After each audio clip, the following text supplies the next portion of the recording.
Shabbat Shalom, everybody. Hi, welcome. Oh, maybe you need a book. Would you mind just picking up books?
Well, welcome everybody. We will start with Yedid Nefesh, which is on page 10. Yedid Nefesh, Avarahaman, Meshara, Eretzona, Yarudana, Kamoaya, Yeshachave, Muhada, Yero, Yedidota, Minoezu,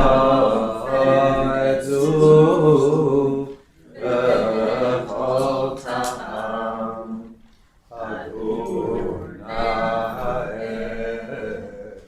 Ziv haolam, nafshi cholat ahavata, ana enarva ala, veharodla noam ziva, asit chazei, v'titrafe,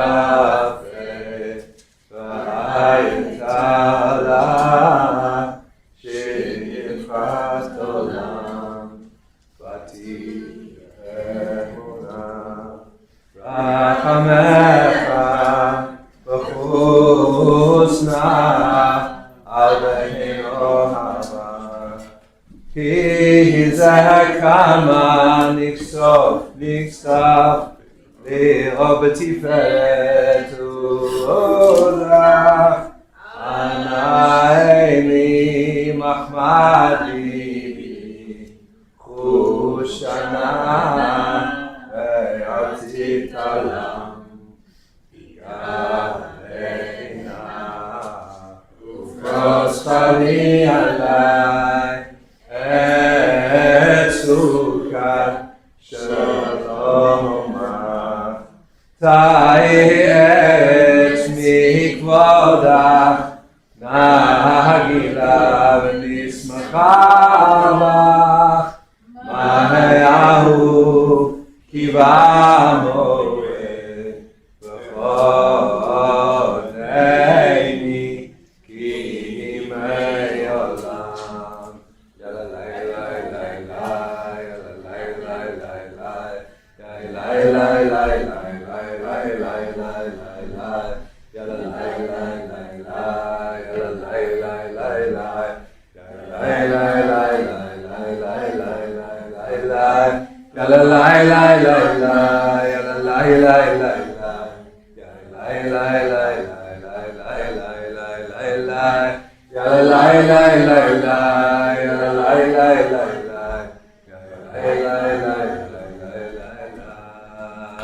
Hey ya ya ya Yala lai lai lai lai lai lai Yala lai lai lai lai lai lai lai Yala lai lai lai lai lai lai lai Yala lai lai lai lai Yala lai lai lai lai Yala lai lai lai lai lai lai lai Yala lai lai lai lai Yala lai lai lai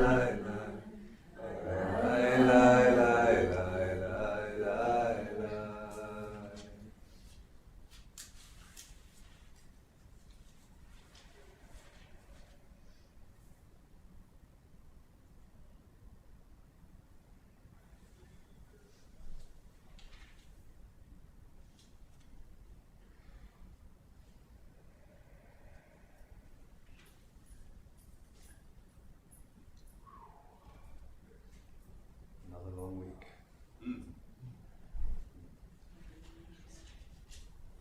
Welcome everybody. Welcome back, Howard.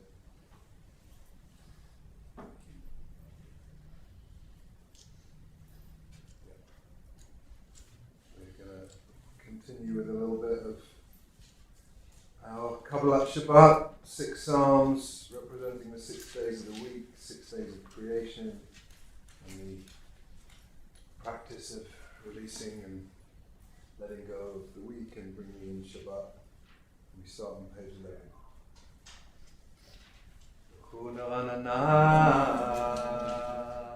Ladonai Nariya Letzu Yesheinu Kama Panav L'Todah B'Zmeirot Nariya Lo Yala Lai Lai Lai Yala Lai Lai Lai Yala Lai Lai Yala Lai Lai Lai Lai Lai Yala Lai Lai Lai Yala Lai Lai Lai Yala Lai Lai Yala Lai Lai Lai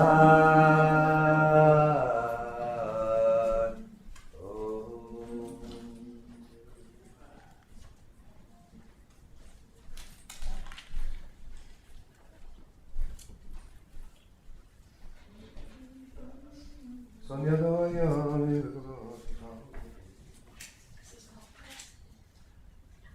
Abayim Shana Asupado Mahoma Amtoe Leva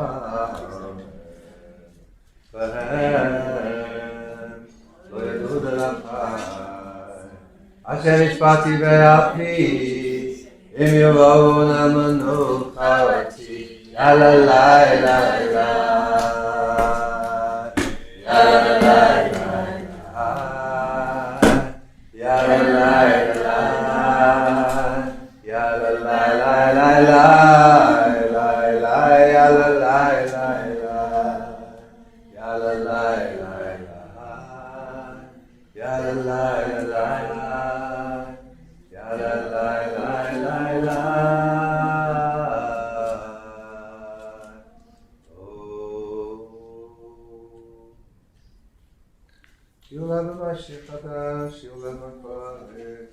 שיר לעולם ולכל שמו ועשו יום ויום ישועתו.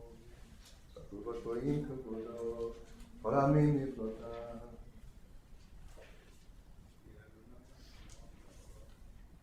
אבו לנו משפט רמים, אבו לנו כבוד ועוז, אבו לנו כבוד שמו.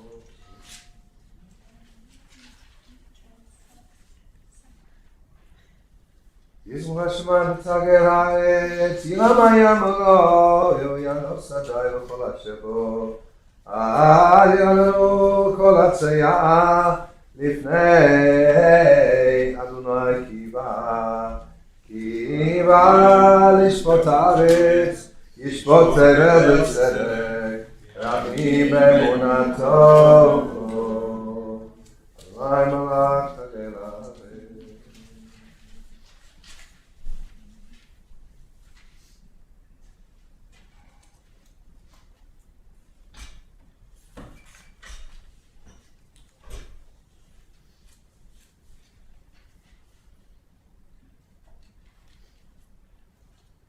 אוהבי אדוני שאינו רע, שומע נפשות חסידיו, מיד רשעים יצילם.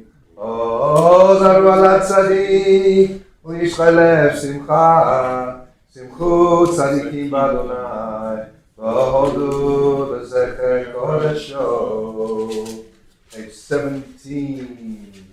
כי נפלאות עשה.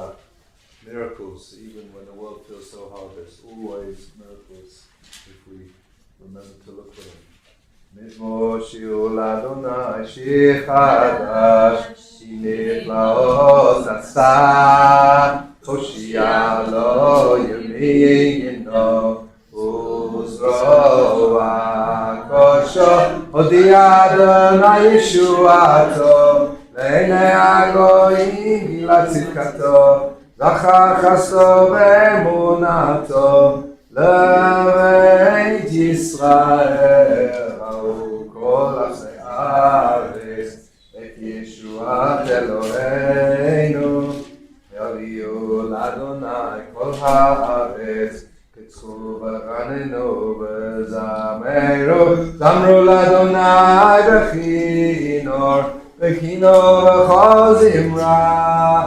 בחצות צפות בכל שופר, הביאו לפני המלך אדוני, ירם הים ומלואו, תבל ויושבע, נחרות ימחכוך, יחד הרים ירננו, לפני אדוני כי בא לשפוט הארץ. ישפוט בצדק ועמים במישרים.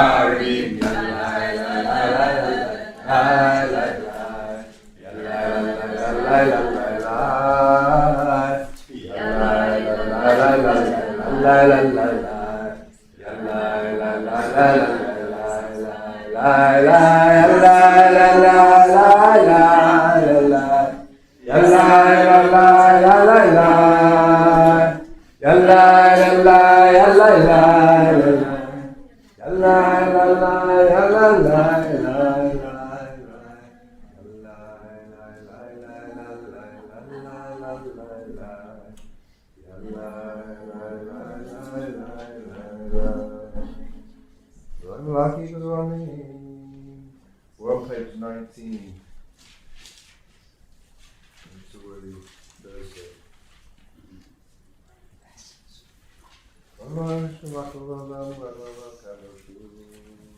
Page 20.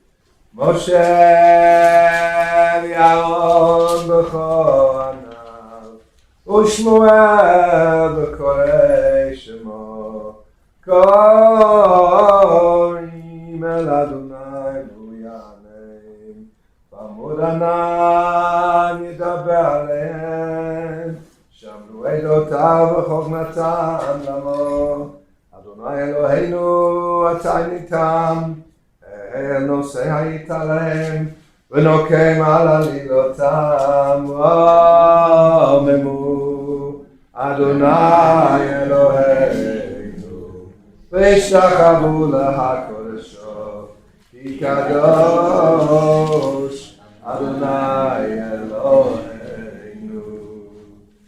Come to the last of our 6 Psalms, Kabbalat Shabbat, representing Yom HaShishi, Friday. As we rise, as we are able to do so, page 21. Mizmor David, Avul Adonai Mne'elim, Avul Adonai Kavod Va'oz, Avul Adonai Kavod Shemo Hishtachavul Adonai Hadra Kodesh, Kol Adonai Al Hamayim El HaKavod Hiyirim, Adonai Al Hamayim Rabim, Kol Adonai Ba'koach, ay ay ay, Kol Adonai Behada, Kol Adonai Shover Arazim, Vashaber Adonai et Azeh Havanon, Vayakidem Kemo Egel Levanon, Vesirion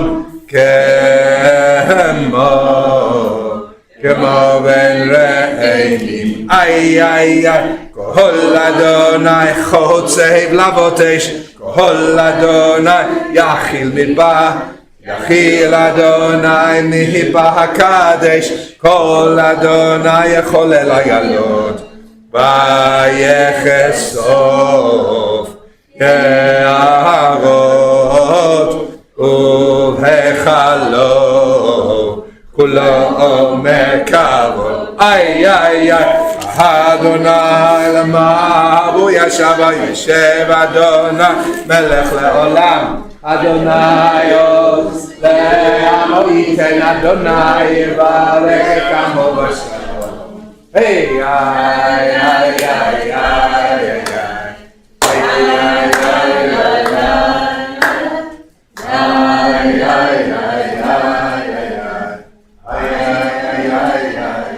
ay ay ay ay, ya la la la la la la, la la la la, ya la la la la, la la la, ya la la la la la la, la la la la, ya la la la la, ya ya ya ya ya la, ya ya ya ya, ya ya ya ya ya ya. Ay, ay, ay, ay, ay.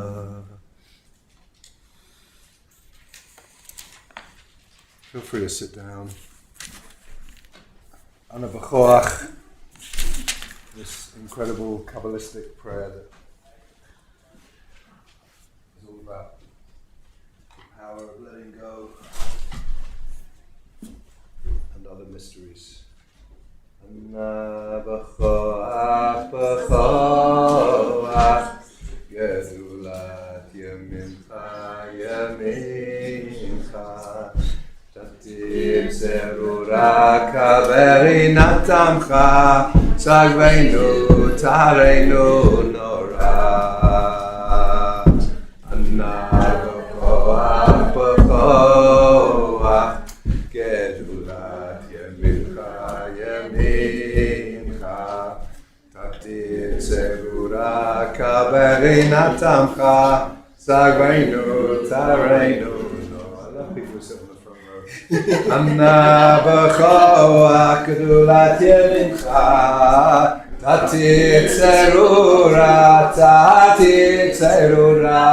Kaverinatamcha, Sagveinu Tareinu Nora. Lai lai lai lai, lai lai lai lai, lai lai lai lai, lai lai lai, lai lai lai lai, lai lai lai lai, lai lai lai lai, lai lai lai. Nad Yehuda Sheikhut Chakim Bat Shamrein, B'Chein Tarein Lachanei Tzidkach Tamid Amorein, Asim Kadosh Baruch Tucha Nachel Alechecha, Techi Kirei Adamcha, Pnei Zochecha Kedushatecha,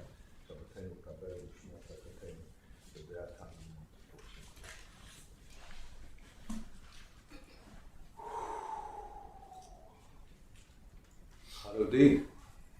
It's time to bring in the bride. Shabbos bride. Everyone ready for that? Bring her in. Page 23. Lecha dodi likrat kalayai Bonai Shabbat Kabbalat Shabbat v'zachor v'nibor echad Yishmi'anu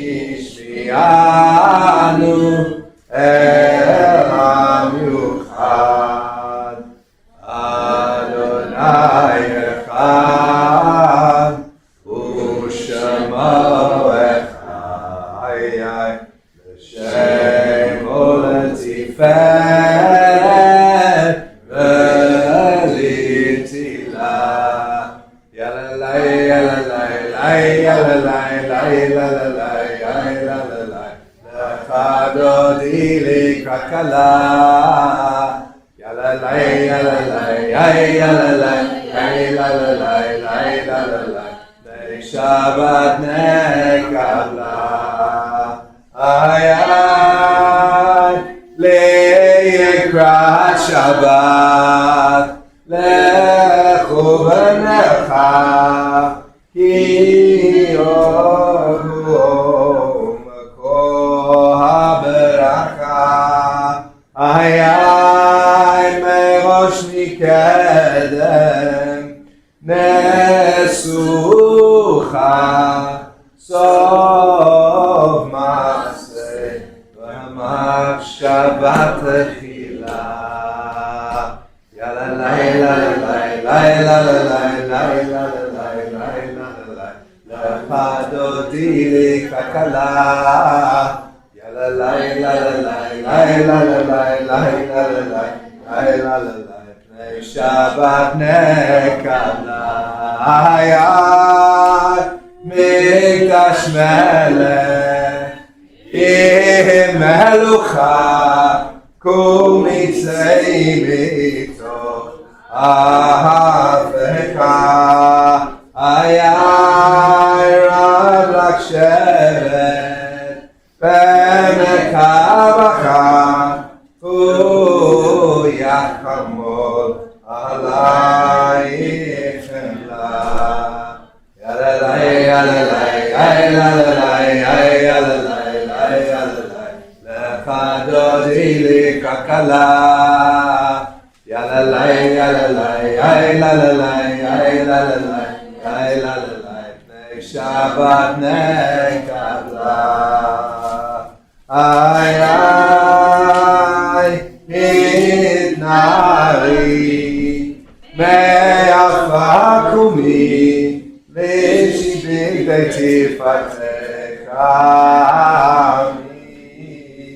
Ayai al yad ben Yishai Beit ha'lachmi Korba el nashi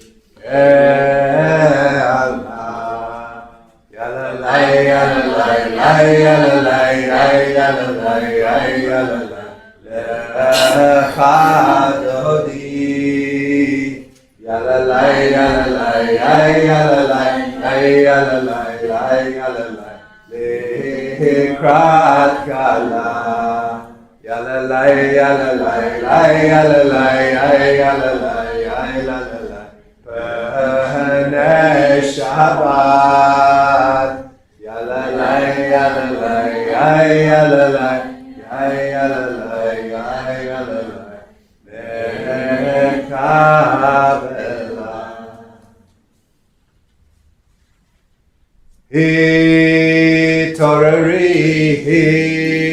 Hitoreri Kiva ore kumi ori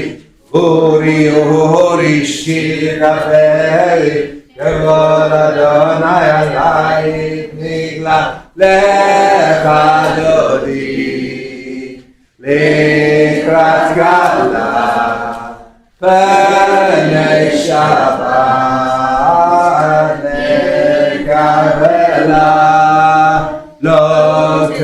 שיבה לא תקמי, מה תשתוכחי ומה תהמי, ויחסו עמי עמי, ולפנתי אל תירא לך דודי.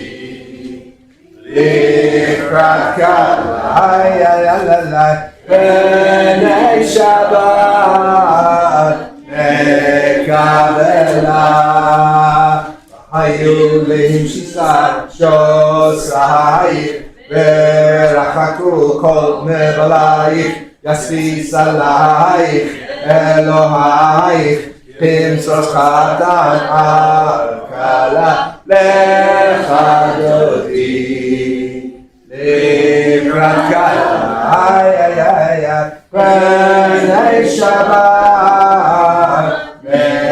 נקבלה, ימין ושמאל תפרוצי, ואת אדוני תעריצי, אל יהדיש בן פרצי, ונשמחה ונגילה לך דודי.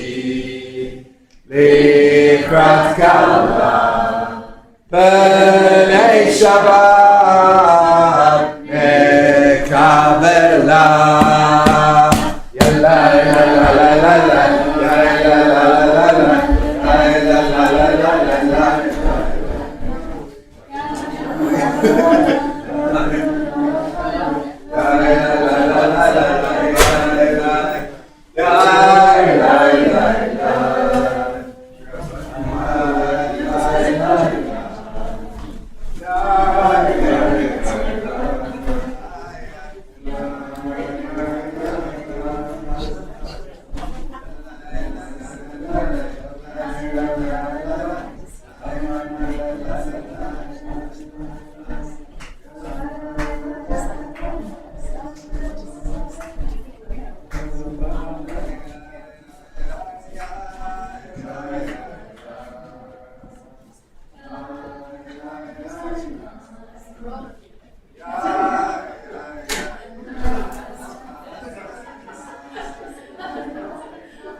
So maybe we'll ask, we've just got 2 candles here, but we'll ask Sarah. So Sarah and Rob are celebrating their 55th wedding anniversary tomorrow. Special Shabbat and special Kiddush. So that's special. So maybe you'd like to light the Shabbat candles.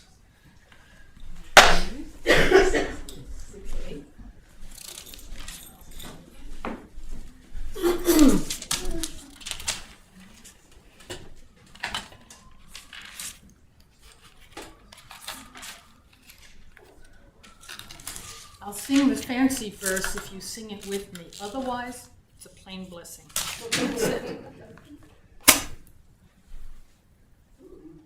Well, fan blew it out. Set off the smoke alarm. They're trick matches. Jennifer just found these matches and we thought finally some good matches. Did you think that's it? Yes, man. Oh. Wow.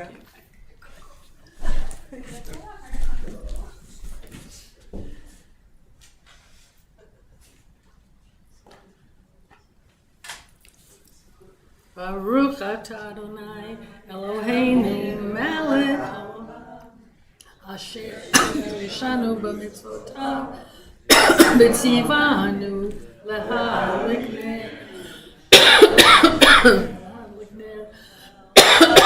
Shel Yom Tov. Sorry. Shabbat.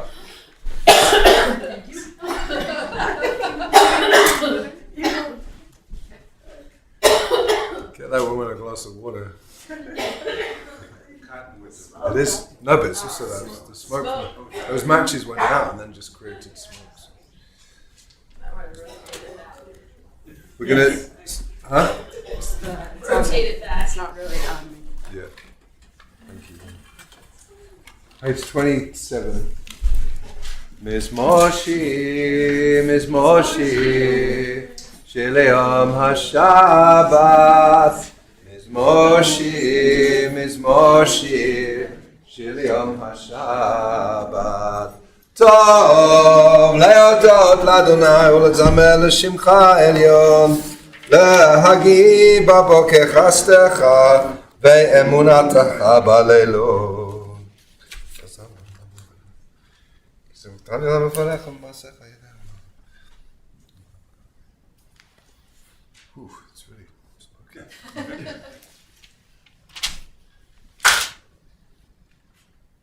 כי נאהבך אדוני, כי נאהבך אדוני.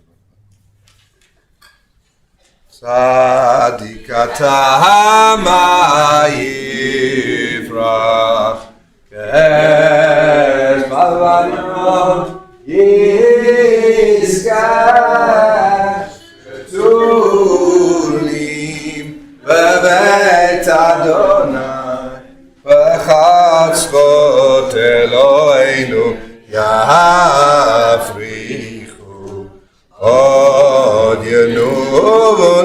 Beseva Gesheni Barananim Yehu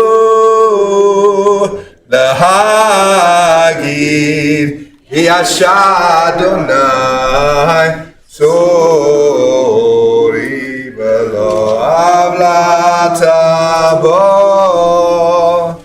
Adonai Malach Geut Lavesh Lavesh Almozit Hazah Avti Gontei Vavati Mod Nachon Kisacham Azman Matan Nasu Not Adonai Nasu Not Kolam Mikolot Mayim Rabim Adirim Mishpareyam Adibam Marom Adonai Yala lai lai lai lai lai lai lai lai Yala lai lai lai lai lai lai lai lai Yala lai lai lai lai lai lai lai lai Yala lai lai lai lai lai lai lai Yala lai lai lai lai Yala lai lai lai lai Yala lai lai lai lai lai lai lai lai lai lai Yala lai lai lai lai Yala lai lai lai lai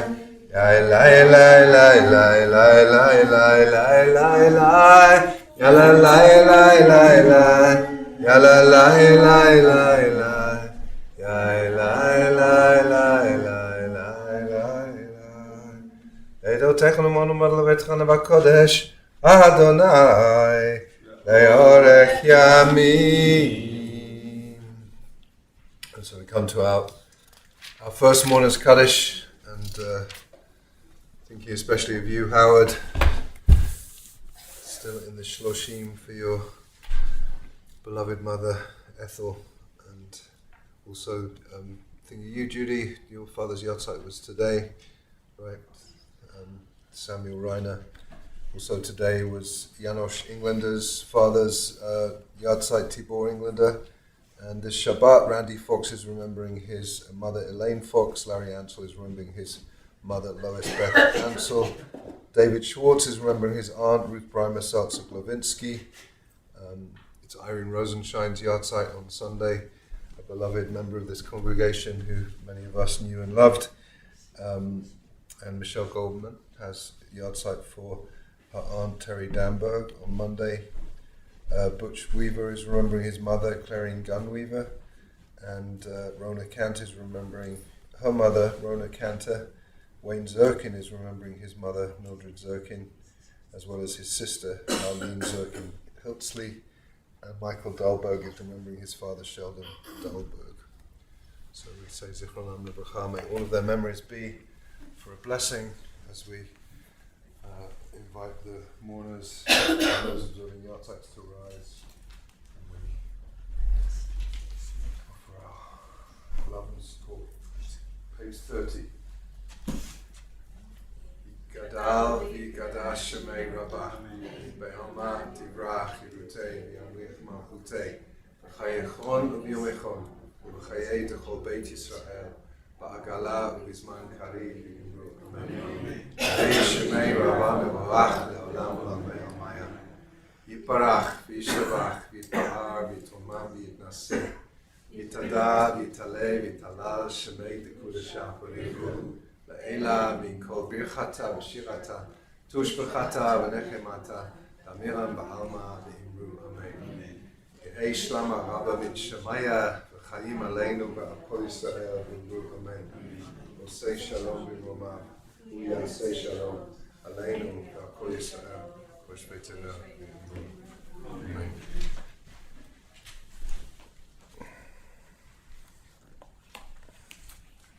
This afternoon I was watching a run-through of the Tara School for the Performing Arts production of Fiddler on the Roof, which is opening on Thursday.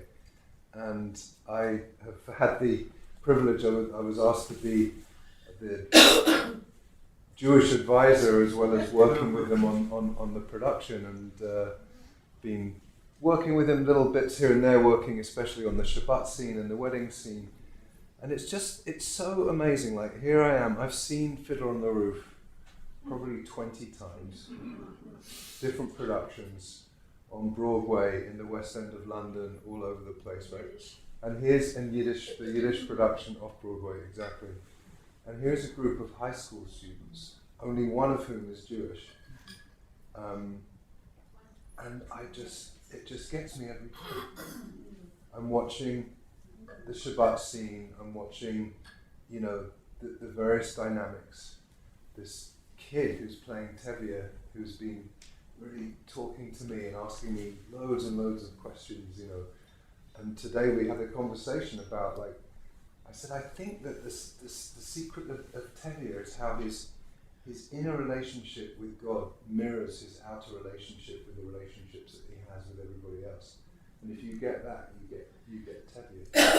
And of course, and so I think he really, and I also spoke to the director about that idea. And then I found myself saying, as the good book says, those who are beloved by God are beloved by humanity, right? Which is not, it's the good book, that's actually a quote from Pirkei Avot, but the whole idea that if you have a presence that is somehow pleasing to God, then you're pleasing to humanity, and I think that's the secret of Tevye. Everyone loves Tevye, right? And they love Tevye because he has this very beautiful relationship with God.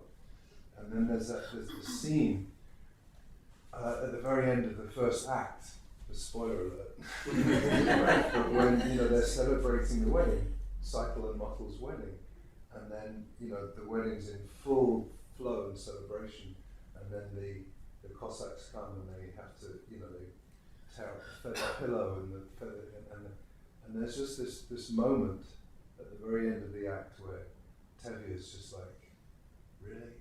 Really?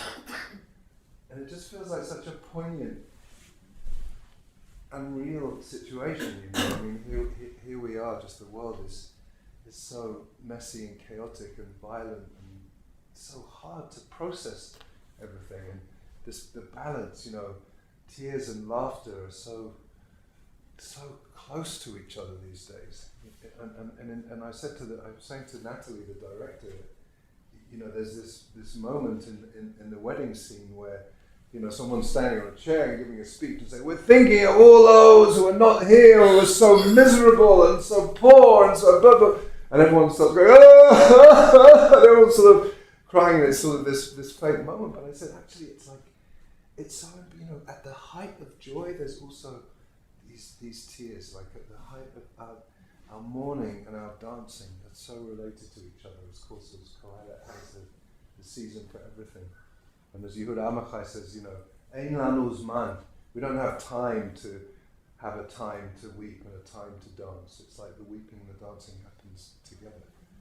And I just was really, really thinking about it as I spent the afternoon with these kids. The production goes from Thursday to Sunday with 2 performances a day at the Nomad Playhouse if people are interested in seeing it. And then of course it's the universality of the piece. Some of you may have heard this story, but when Fiddle on the Roof opened in Tokyo, in Japan, in Japanese, at the end of the performance, allegedly people said, that was beautiful, but I don't understand how somebody who's not Japanese would understand this play.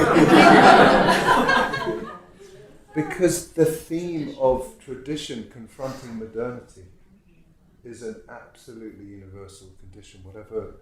And it's in our world where sometimes when tradition and modernity clash, it can cause terrible, terrible division. And in a way, I'm saying some of this like I'm prepared to speak about this. I thought I was going to say something really smart about this week's Parker, but just with the conversation that Rebecca and I are going to be having, after dinner, it's just like this precious way in which we have to preserve the possibility of deep connections between us all, between the human family, in a world that wants to pit us all against each other.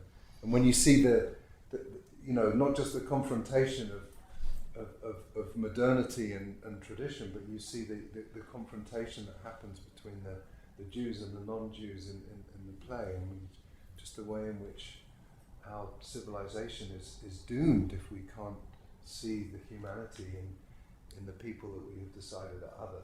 And so I think it's a really, I'm saying all of this really as a kind of setting a context and a framework for our conversation later on.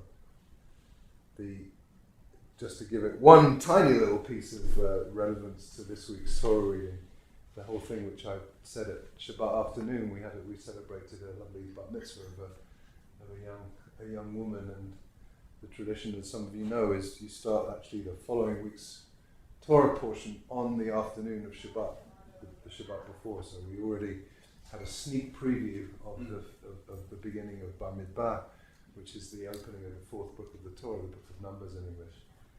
And like this whole idea of counting, of taking a census, of needing to know how many people there are who are going to be fit for military service, and later on how many people there are who are going to be fit for spiritual service, and counting the people just to make sure you know who is in your tribe, who is in your place, who's standing behind what banner, which is how the whole of the book of Numbers is really defined. But it never says, the Torah never says, count the people. The Torah says, Tisa et rosh kol adat b'nei Yisrael. Lift up the heads of every single individual within the community.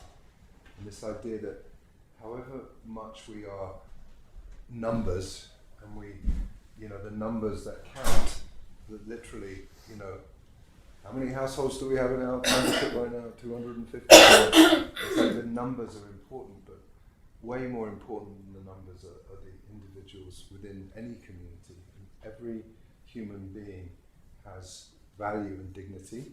Every human being is created in the image of the divine. And so we can be so afraid in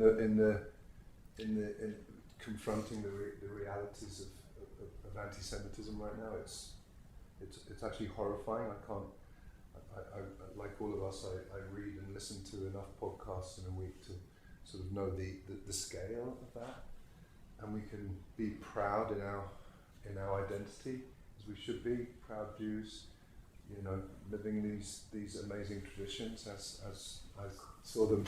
I felt choreographed the wedding scene and the Shabbat scene, and taught them how to do the hand washing, and I taught the guy playing Teddy how to hold a cup to make kiddush, all of these things that they're building into the production and these traditions and these rituals. And I spoke to these kids about the power of ritual. Ritual is a form of magic in a certain way, and so we continue to observe our traditions, not because of, but in spite of the threats that we face. But if we just get so caught in our own tribalism and we forget that we're part of a much broader human family, where people in other traditions also have that Tevye type relationship, where they have this spirited relationship with God that allows them to have a loving and compassionate relationship with humanity. So. All right, that's what I got. Shabbat Shalom. Let's do a quick Mariv and we'll go and have dinner.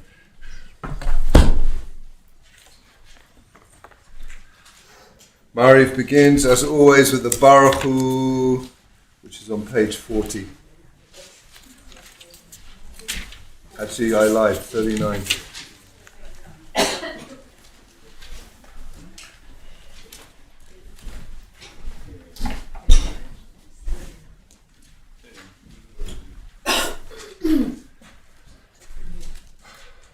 Baruch Hu et Adonai HaMevorach. Baruch Adonai HaMevorach leolam va'ed. Baruch Adonai melech haolam. Asher bidvaro ma'arivav ובחוכמה פותח שערים ובתבונה משנה עיתים ומחליף את הזמנים ומסדר את הכוכבים במשמורותיהם ברקיע כרצונו ביום ולילה. כולל אור מפני חושך וחושך מפני אור ומביא יום ומביא לילה ומביא בין יום ובין לילה אדוני צבאות שמו חי וקיים תמיד ימלוך עלינו לעולם ועד ברוך אתה אדוני המעריב הרבים. page 40. אהבת עולם בית ישראל עמך, תורה ומצוות, חוקים ומשפטים, אותנו למדת. על כן נתנו אלוהינו בשוכבנו ובחומנו, נשיח בחוקיך, ונשמח בדברי תורתך ומצוותיך לעולם ועד, כי הם חיינו ויורך ימיינו, בהם נגעה יומם ולילה, ועבדתך אל תשים ממנו לעולמים. ברוך אתה אדוני אוהב עמו ישראל. שמע ישראל אדוני אלוהינו אדוני אחד. ואהבת את אדוני אלוהיך בכל לבבך ובכל נפשך ובכל מאודך, והיו הדברים האלה אשר אנוכי מצווך היום על לבביך, ושיננתם לבניך ודיברת בם בשבתך בביתך ובלכתך בדרך ובשוכבך ובקומך, וקשרתם להיות על ידיך, והיו לטוטפות בין עיניך וכתבתם על מזוזות ביתך ובשעריך.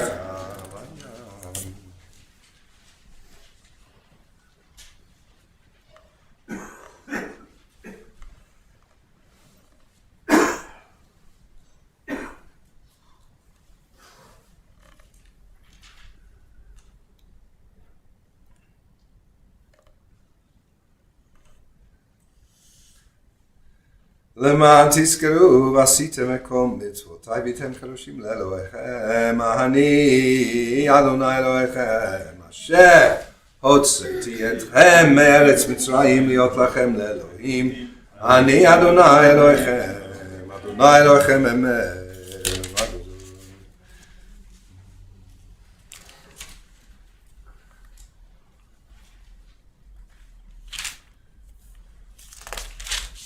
page 44. ומלכותו ורצון קיבלו עליהם משה ומרים ובני ישראל, הכנו שירה בשמחה רבה ואמרו כולם, מי כמוך באלים אדוני, מי כמוך נדע בקודש, נורא תהילות תוסיף אלה, מלכותך ובניך ובוקע ים לפני משה, זה אלינו ואמרו, אדוני ימלוך לעולם ועד, ונאמר כי יפדה אדוני את יעקב וגולו מיד חזק ממנו, ברוך אתה אדוני גל ישראל. page 45.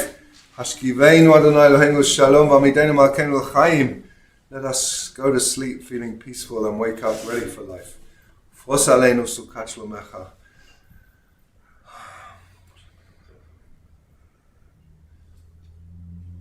סל כנפיך תסתירנו. ושמור צאתנו ואוהינו, לחיים ושלום אתה ביד עולם, ופרוס עלינו סוכת שלומך. ברוך אתה אדוני, הפורש סוכת שלום עלינו, ועל כל עמו ישראל, ועל ירושלים. We rise for V'shamru on page 46. ושמרו בני ישראל את השבת, לעשות את השבת לדותם ברית עולם, ביני ובין בני ישראל אותי לעולם, כי ששת ימים עשה אדוני את השמיים ואת הארץ, וביום השביעי שבת ויהי נפש, יגדל ויקדש שמי רבה, ועלמא דברי חידותי וימליך מלכותי, בחייכון וביומכון ובחיי דכל בית ישראל, בעגלה ובזמן קריב, ואמרו אמן יהי שמי רבא מבורך, לעולם עולם וימיה, יתברך יתברך, וישתבח ויתפאר ויתרומם, ויתנשא ויתהדר ויתעלה ויתהלל שמי תקודשה בריחו לעילה מכל ברכתה ושירתה תושבחתה ונחמתה תאמירם בעלמא ויאמרו אמן. Silent Media, page 47.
Page 53. ויכל השמיים והארץ וכל צבאם ויחל אלוהים ביום השביעי מלאכתו אשר עשה וישפוט ביום השביעי מכל מלאכתו אשר עשה ויברך אלוהים את יום השביעי ויקדש אותו כי בו שבת מכל מלאכתו אשר ברא אלוהים לעשות.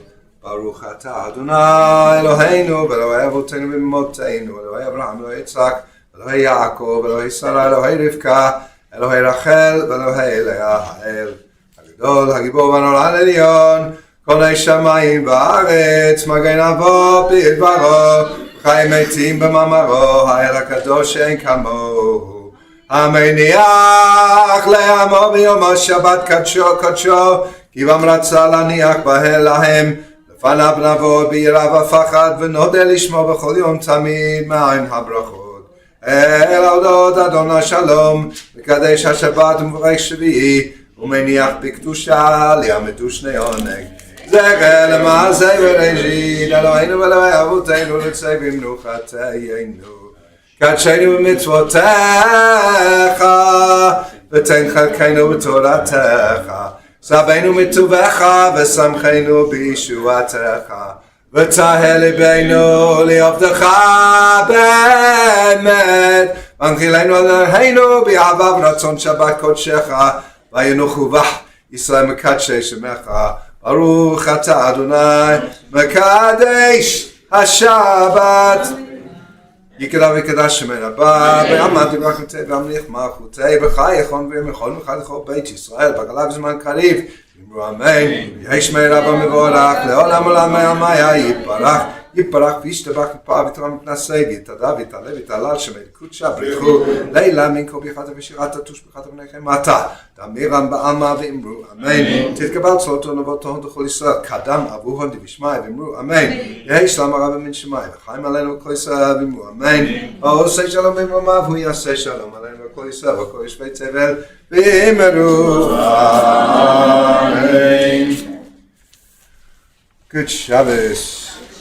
Before we conclude our service, again, welcome to everybody, especially our guests.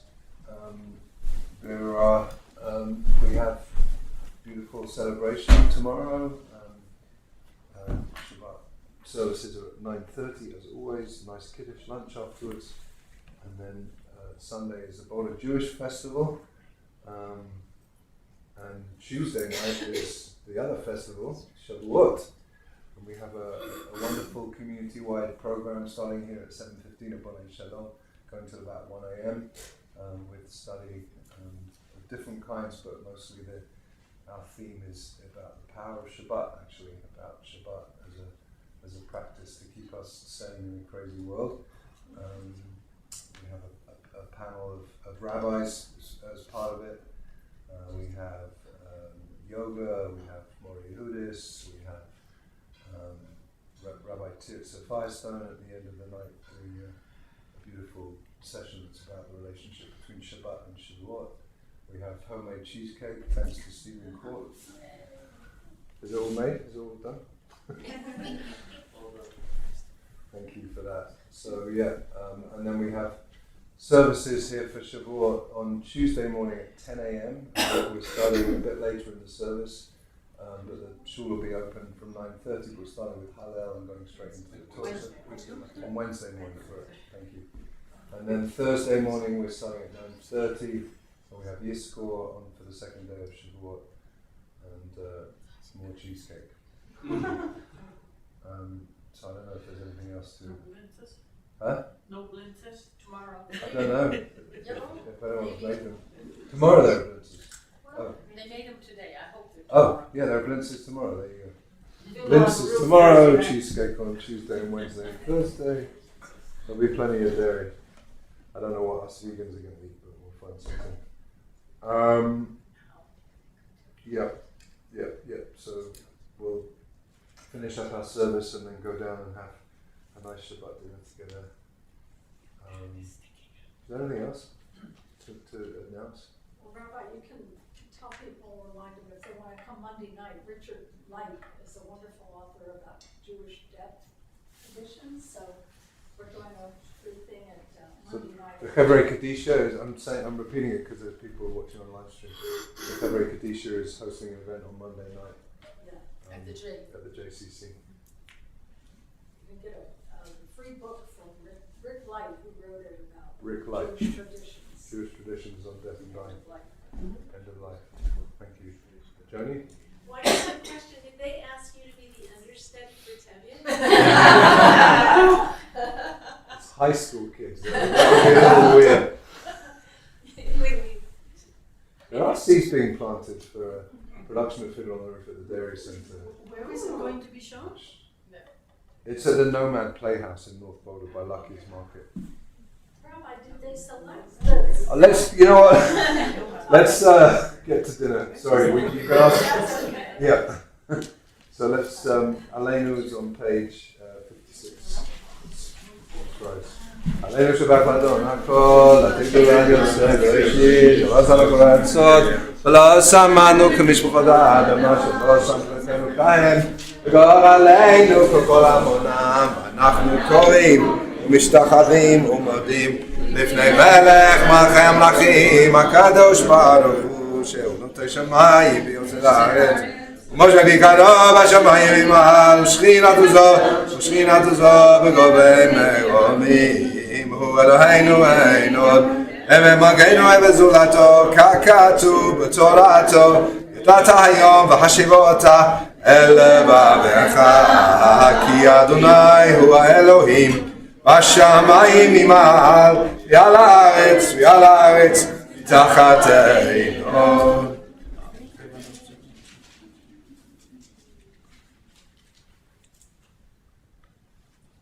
המלכות שלך ילמד תמלוך בכבוד, ככתוב בתורתך, אדוני ימלוך לעולם ועד. אמר, היה אדוני למלך על כל הארץ, ביום ההוא יהיה אדוני אחד, ושמו אחד, ושמו אחד. Come to our mourners, Kaddish, and once again, just our hearts are with you, Howard, and all of the other mourners, and this Shabbat we are remembering Samuel Reiner, Tibor Elin Glenda, Elaine Fox, Lois Beth Ansel, Ruth Brymer, Satzig Levinsky, Irene Rosenshine, Katie Pickler, Terry Danberg, Clarine Gunn, Beatrice Cantor, Mildred Zirkin, Arlene Zirkin, and Sheldon Dahlberg, of course, along with Ethel Coleman. Zichronam Livracha, may all of their memories be a blessing. 58. Yikadal, Yikadash, Shemei Rabbah, Oma, Tivrach, Yutei, Yamich, Ma'afutei, Chayechon, V'yomechon, Chayedecho, Beit Yisrael, Agalah, Bizman Karik, Yesh, Rabba, Bevorach, Olam, Lama, Yamaya, Yiparach, V'yishtabach, V'yipa'ar, V'ytomam, V'yitnasei, Yitada, V'yitale, V'yitalal, Shemei V'kudashah, B'rechu, Le'ela, Minko, B'rechata, V'shirata, Tushbachata v'nechemata da'amiram ba'alma v'yimir v'amayim v'hei shlama ha'raba min shemayim Chaim aleinu v'akol Yisrael Amen. Say shalom aleinu v'akol Yisrael.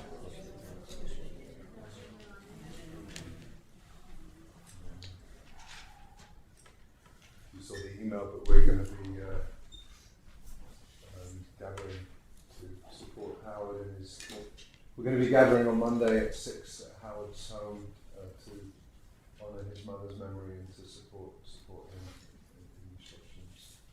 An email went out today, and I think it's in Google. Oh, there isn't any Google Notes, but it is in Google Notes. If you're here tomorrow, you'll see it in Google Notes. So let's finish up by singing Shalom Aleichem, which is our song that invites the special angels of Shabbat to come and join us for dinner. We'll invite them here and invite them to come down to the social to dine with us. Shalom Aleichem, Malachei Hashavet, Malachei Elyon, Yimelech, Malachei HaMalachim, Kadosh Baruch Hu, Barchem Shalom, Malachei Hashalom, Malachei Elyon, V'yimelech Malachei HaMalachim, Kadosh Baruch Hu, Baruchuni L'Shalom, Malachei Hashalom, Malachei Elyon, V'yimelech Malachei HaMalachim, Kadosh Baruch Hu. Seichem L'Shalom, Malachei Hashalom, Malachei Elyon, V'yimelech Malachei HaMalachim, Kadosh Baruch Hu. Shabbat Shalom. Let's go eat.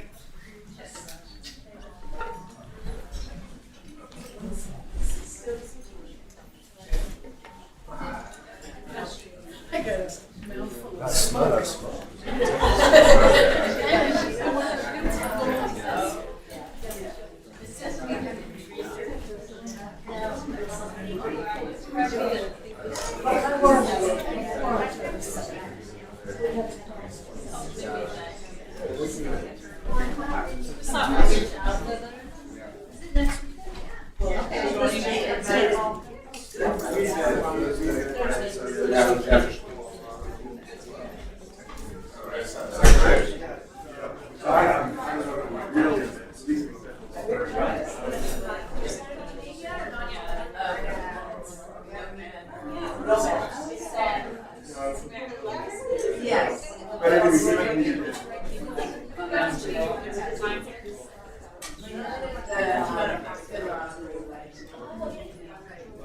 You hold it hostage? I know, it's kind of cool, so that's what we start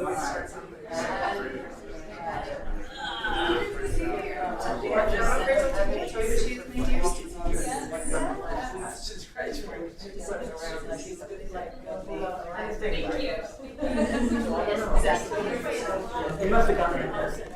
Which one? They're both? Okay. Okay. Right on.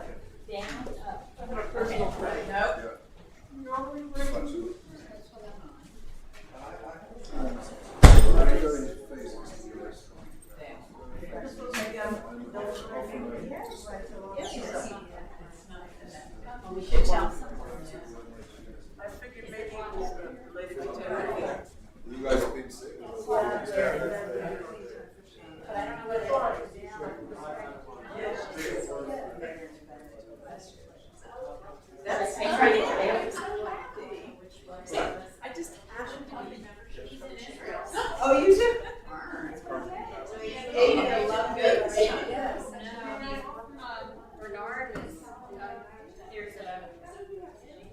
Sit at the table and tell people. Yes. No. Bunch of magnets that call us for babies.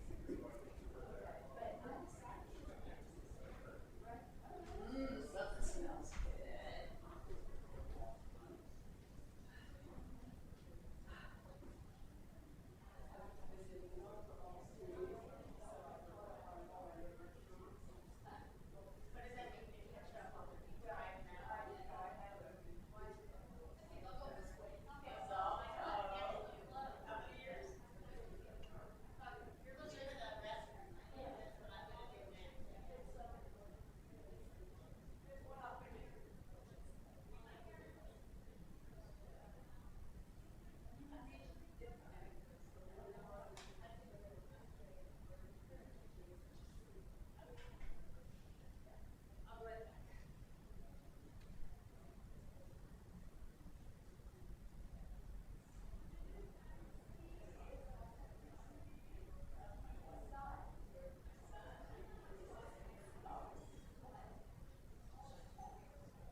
see you. Thanks for putting this together.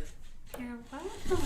We saw the most beautiful rainbow. Did you see I it? saw it. Yeah, it's so pretty. That was so magical. I know. And then I just saw a deer walking on the creek. I was like, wow, this is crazy. The creek is really flowing. I don't think I've ever seen it that high. Makes me very nervous. Yeah, I bet. Not that it's going to flood. It's just like more of the human Yeah. interaction component. Yeah. But You're out there eating a bagel. Next thing you know, you slip in and next thing you know, you're in Longmont right. on the creek. Right. I don't know, like quite exactly. Big to describe her. But, and that's an unbiased assessment. As it should be. As it should be. Suddenly got cold in here. Yeah, it's Now it feels cold, right? oh, it's freezing. You're okay, yeah. It was You're not get it right. It was a little warmer than downstairs. I guess the air conditioning here was working, but not. comfortable. Well, it's a different system. It's yes, it's often.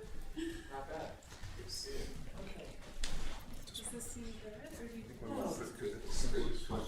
Hearing on the outside. A little bit.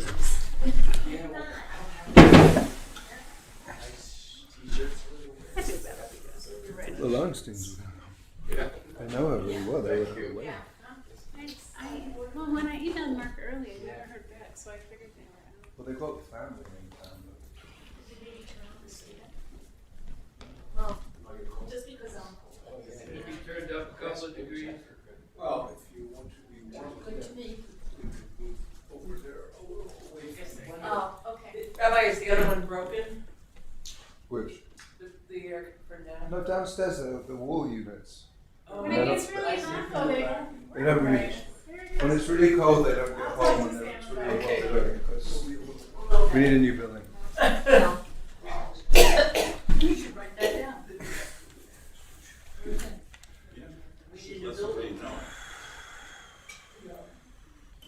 Sarah, which pasuk are you reading tomorrow? So I know to get here until. The midbar, She's reading the 3, sixth. 1 through 3. 6 only. She's reading the sixth. Okay, so It'll be at about 9:35. She'll be reading it. at 35, it sounds. 10:35. You might miss it. Oh, feel like, that's feel like. Really? Well, that's what they said. Yeah. I wasn't convinced. They didn't have some other stuff in the treatment class. You tengo ganas de hacer una cosa. I feel like I wouldn't say it's what they say. Well, Leslie. Hey, man. Yo, what's up? What, you feel alright? Yeah. Okay, I feel okay. Hi, Max. Okay, yeah. Hi, Max. Hey, I was coming out to say hello. Shabbat Shalom. Good to see you. How you doing? I'm good, how are See you? you. Yeah, I'm hanging in there. Yo. Shabbat Shalom. Yeah. Thank you. He's last year in the car. Like the dog, like the dog. Oh, yes. You should bring your daughter to Joe for sure. Okay, if I go here. I just look like a funny next problem.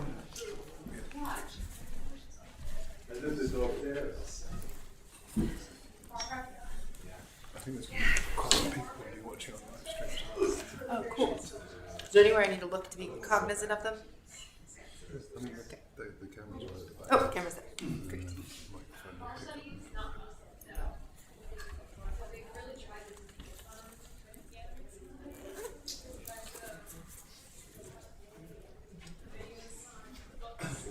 Taking their time to get up the stairs. Wow, Bruce gonna finish their very delicious brownie. Yeah. That's a good meal. Yeah, that was very good.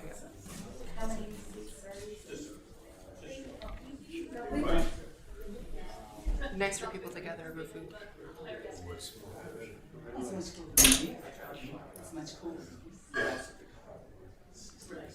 Yeah, I mean the first time I was in the Islamic Center here was when it was a fast day that coincided with Ramadan, and we joined it out of iftar. It was really special. Oh, that's really nice. Just less tension. Yeah.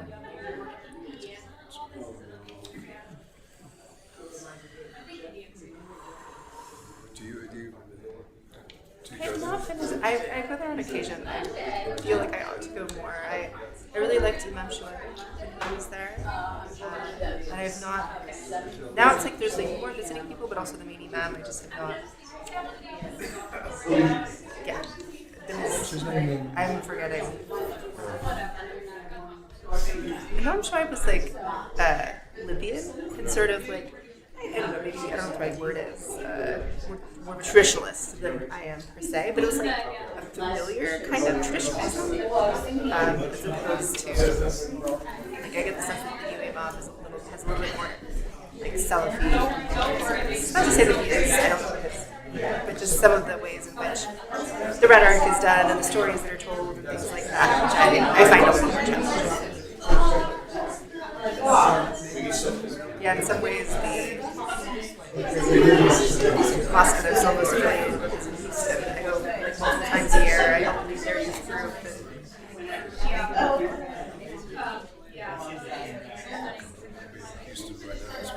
It is really miserable. I don't know why summer I end up usually doing like a week-long thing with the teens.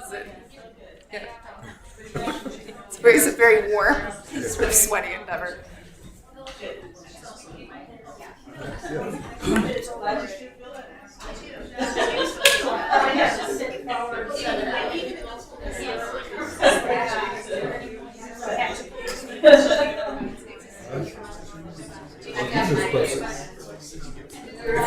If we move closer, people on the live stream won't hear. What is it in the front? Hi, Shabbat Shalom.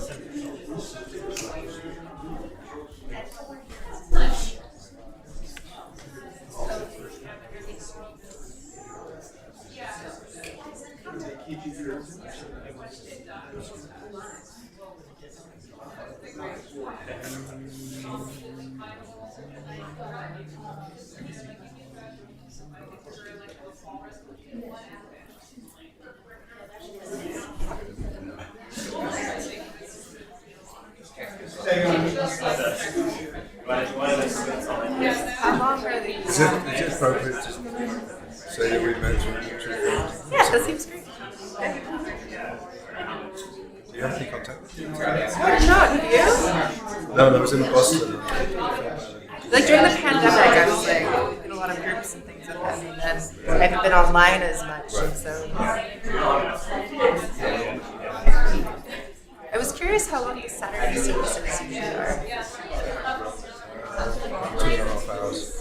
And maybe the more accurate question is like how the prior was raised in New York and I think it's been quite distant from, I mean she does like some Shabbat but is like wanting to do more but has two very young children and so is trying to sort of figure out what the best option might be. Yeah, she lives here. Oh, we have another law school professor. We have so many friends. I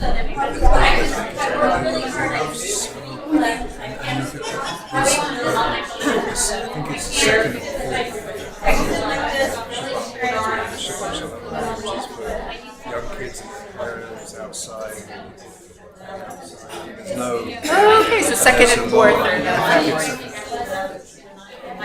Hey Jesse. Shabbat Shalom, was it second and fourth? First and third.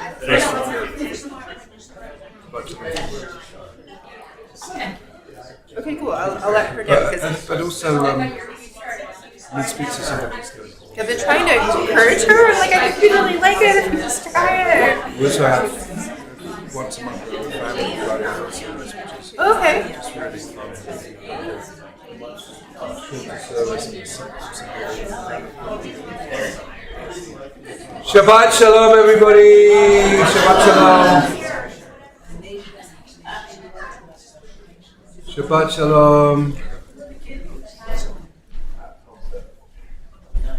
I want to welcome everybody, and I'm hoping that the live stream is working because I know a lot of people were planning to watch on live stream. So if you are, Shabbat Shalom and welcome to all of you on live stream. Feel very excited about this conversation. We spoke yesterday, and Rabia said she would prefer it if it was, a conversation rather than a lecture. So that's why I'm sitting up here. We envisioned a fireside chat without the fire, since it is June.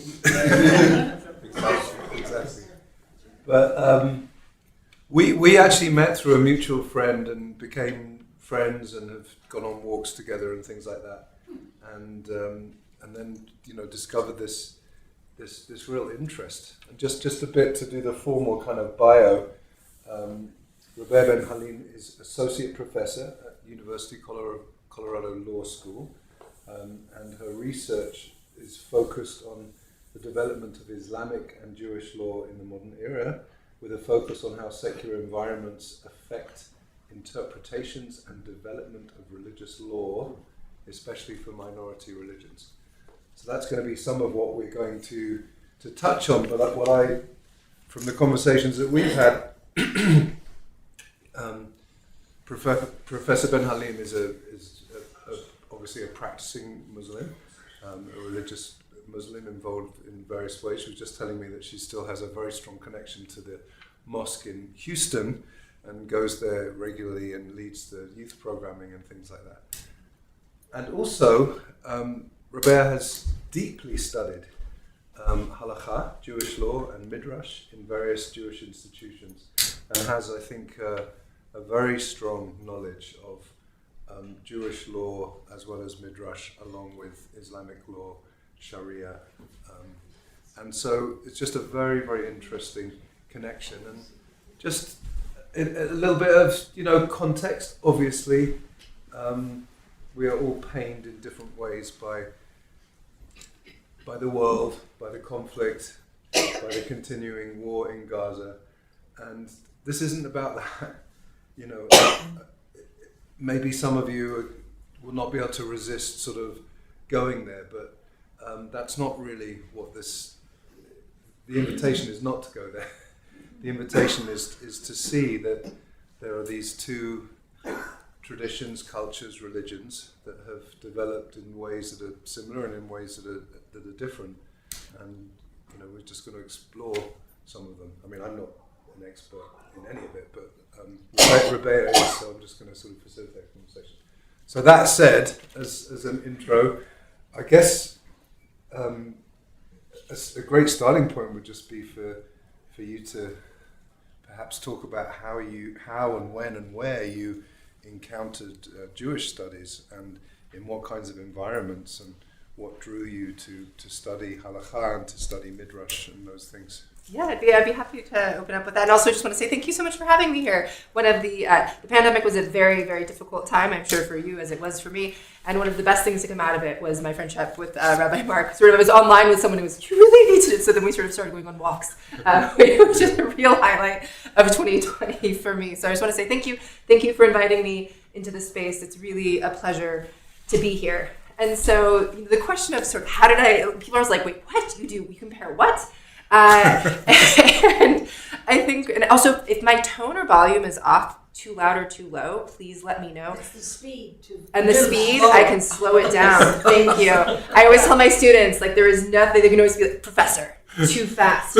I'm expecting, and I learned on Sunday that one of the hazards of pregnancy evidently is that you can perforate your eardrum by changing altitudes. And so I can't currently hear in my right ear, which also means my internal volume is quite off. So, and if I ask you to repeat, it's because I can't hear in my right ear. I have never been so grateful for 2 ears, because I still can hear out of my left ear, thankfully. So, I think that the question actually really starts in childhood for me. In a couple of different respects. So, one, just being a minority in the United States, there was always sort of a sense of wanting to find other people that were at least in some ways similar to me. And my childhood took place in a number of different places, but especially once we moved to Texas, there was a lot of evangelical Christians who were very intent on converting me, and were also very intent on converting my Jewish classmates. And so I think that initially created some bonding. My third grade teacher, Mrs. Glowala, was Jewish, and she was always really careful when we'd have these pizza days to make sure that there was, because pepperoni pizza was always very popular, and she was always making sure that me and the other Jewish students in class, had things that we could eat. Things along those lines, I think, even as a kid, created sort of a sense of both curiosity and interest, and also a feeling like, oh wait, okay, maybe these students are also the ones that are most similar to me in a lot of ways. And then there was other things that happened. So, for instance, I grew up for a period of time in a predominantly convert community. My father is from Libya, and my mom is an American, Scotch-Irish, roots go back to the American Revolution, convert to Islam. She was raised Methodist. And in this community, everyone I knew when I was very, very small was Muslim, but there was a lot of people who had converted from Judaism. And so a number of different Jewish converts were also a part of this community. And the grandparents would come to visit. And so there was also these different touch points. And even when it comes to something like Israel, for instance, it's a little bit of a wild story. But my mother took her Shahada, which is how one becomes Muslim. You have the testimony of faith. You declare that there is no God but God, and that Muhammad is a messenger of God. And my mother took her Shahada from someone who was born in Israel to Polish parents, an Israeli Jew, who fought in the 6-Day War as part of the IDF. And after he fought in the war, I think became a hippie, moved to the US, did a lot of different soul searching, and he ultimately became Muslim, and he was the person that gave my mother her Shahada. And so I grew up around him and was always he had an Israeli accent. So as a kid, I was always very curious about, where he was from, what his lived experience had been like. And then likewise, my father, as an immigrant, I think had a sort of similar experience in some ways to me as a kid, in that some of the people he found to be the most welcoming to him, the most inviting, his really good friends, often were American Jews. And so I was mentioning over dinner that one of his good friends was someone named Milton Wexler, who was a relatively famous psychologist out of LA, and then various other people. And these were all people that I just sort of grew up with, and we'd get invited to their house for various holidays. And so, especially as a kid, I think that food is always often an entree into culture and into faith. And so I sort of figured out when latkes were going to be served, and would always make sure I got an invitation.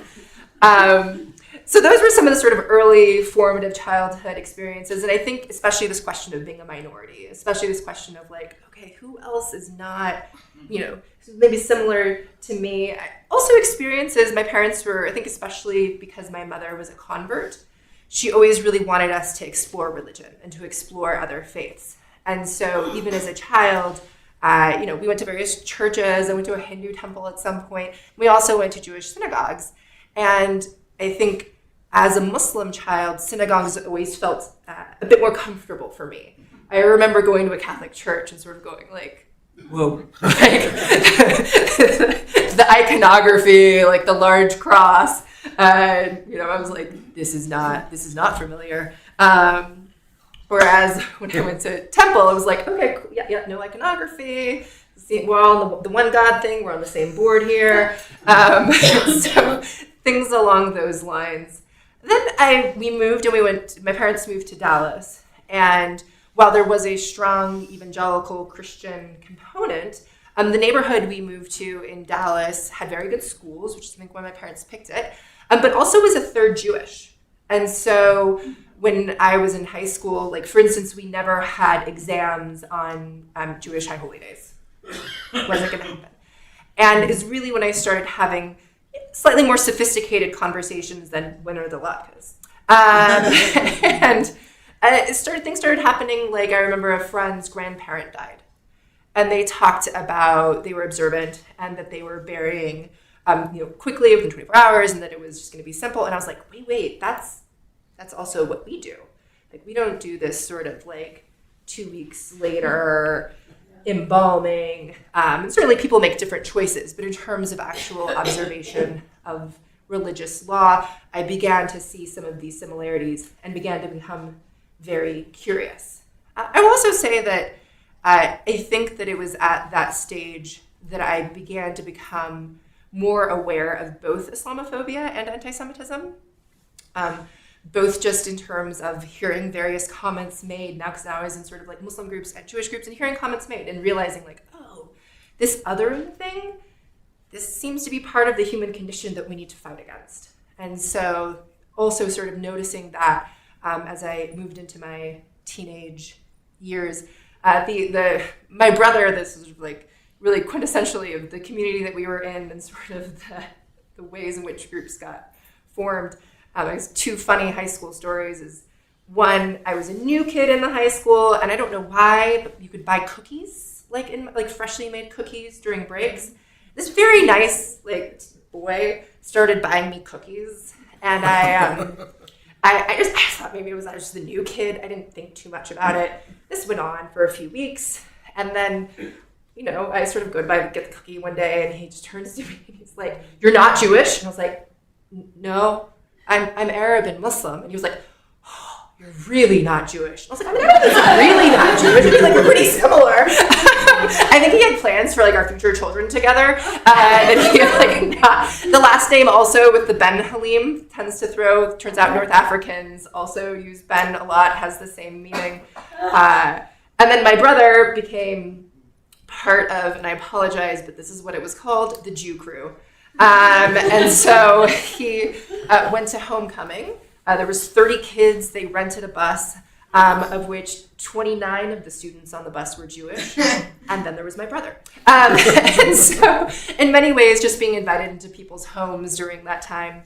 And then in college, I became really interested in religious texts as literature.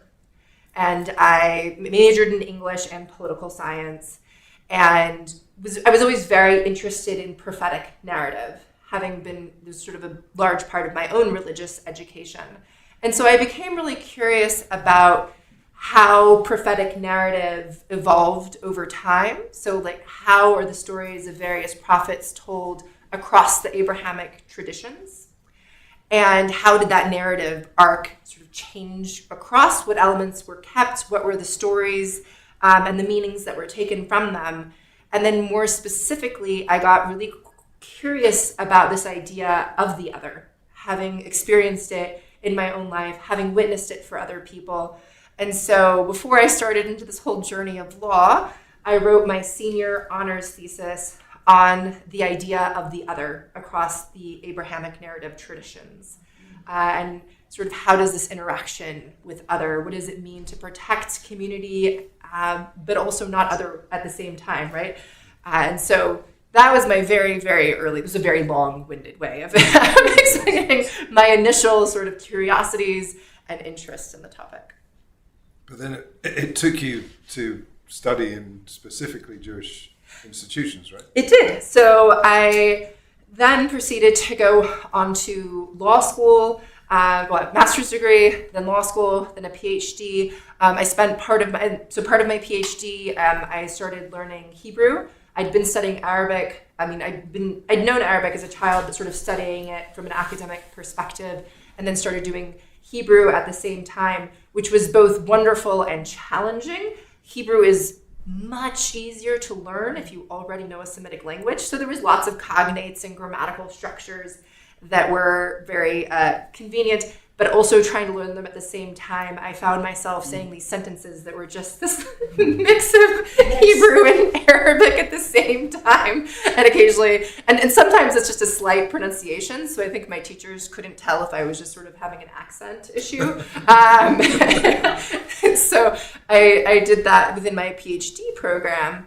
And then I also went and studied at the Jewish Theological Seminary. And that was really, I think, a seminal experience for me to really sort of dig in a way that I had not in just academic environments, right? I was at the University of Texas at Austin, and there's a way in which whenever you study religious law or religious traditions within a secular environment, you're at least in my sense, you're going to miss some things. You're going to miss what the lived experience of people is, and rather than just sort of going, in theory, this is how American Jews practice halakha, or conservative Jews practice halakha, to really actually be embedded within the culture of that, and within people sincerely studying, both from an academic perspective, wanting to have the academic pursuit, but also as a place of pursuing it to please God, and to be as a part of religious life. And yeah, it was one of my favorite times of studying was being there. Just, I'm not sure if everyone knows the Jewish Theological Seminary, JTS, is the main institution that ordains conservative rabbis in New York, right? Most of you probably know that, but maybe not everybody. Yeah, and I also then had to dig into Aramaic, which my Aramaic is very poor. It takes a lot of going through a dictionary, but was my first sort of exposure with Aramaic. And I should mention that I chose the Jewish Theological Seminary really specifically, and it's part of the reason apologies, I think I'm still speaking too quickly. It's one of the reasons I'm very pleased to be specifically here today, which is that I have not just this curiosity of, okay, how are Judaism and Islam similar, or the laws similar, and not just the question of what does it mean to be a religious minority with these certain practices and beliefs in a secular environment in the United States, but this thing that you highlighted earlier, how do we engage with modernity? How do we maintain tradition? How do we have sort of sincere adherence to tradition, but also have law that is relevant, also have law that is meaningful in our daily lives? And as a Muslim kid in the United States, growing up, this was a question that I was constantly confronted with. And I found that often, especially, I think things are a lot more sophisticated these days, but especially in my early youth, especially in my sort of teenage years, early 20s, I was often just given this answer of, oh, well, the Sharia is perfect. Like every question, every major question that needs to have been addressed has been addressed. Why are you so worried about this? And it seemed clear to me that was not true. It seemed clear to me that there were still questions, maybe not big questions of theology, but questions of how we live our life in a different kind of society, with different understandings, in a way that is meaningful and in a way that is sincere. And the more I studied Jewish law, I became very intrigued with the conservative approach. And I became particularly interested in the ways in which it seemed like conservative scholars were really deeply invested in maintaining tradition, in keeping language, in having observance of law, and having it be relevant and really be meaningful to people living today. Wow, that was good to hear. A couple of things. First of all, I'm just getting a kind of buzz by the fact that what I hadn't mentioned is the mutual friend that introduced us is Yotam, Reb Zalman's son, who lives in Boston. And the reason that feels relevant right now is because Reb Zalman never met Rabea, but he would have loved her. And Reb Zalman coined the phrase deep ecumenism as being something that was so important in his worldview for our civilization, that not just like, kumbaya, we sort of break bread together, but we deeply get to learn and understand each other's traditions, which, you have done. I haven't. I mean, I have been to mosques, I've been to iftars, but the depth of it. So I just wanted to point that out, and it hadn't occurred to me until this moment that perhaps in some way Reb Zalman was sort of guiding Yotam to feel moved to introduce us. Who knows, right?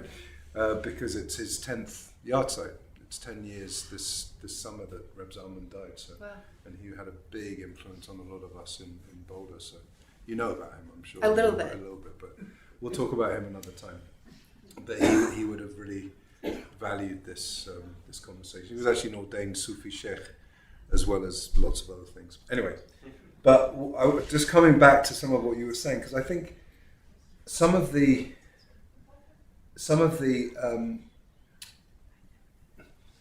preconceptions that some Jewish people might have, I mean, and I'm talking about knowledgeable Jewish people might have about Islam, is like I've heard things said like, well, we have halakha, but you know, the tradition has evolved with like so much like commentary and interpretation over the years that every generation has a different interpretation, whereas you know, Muslims are much more kind of fundamentally connected to the Quran, and there's not the same sort of idea of midrash.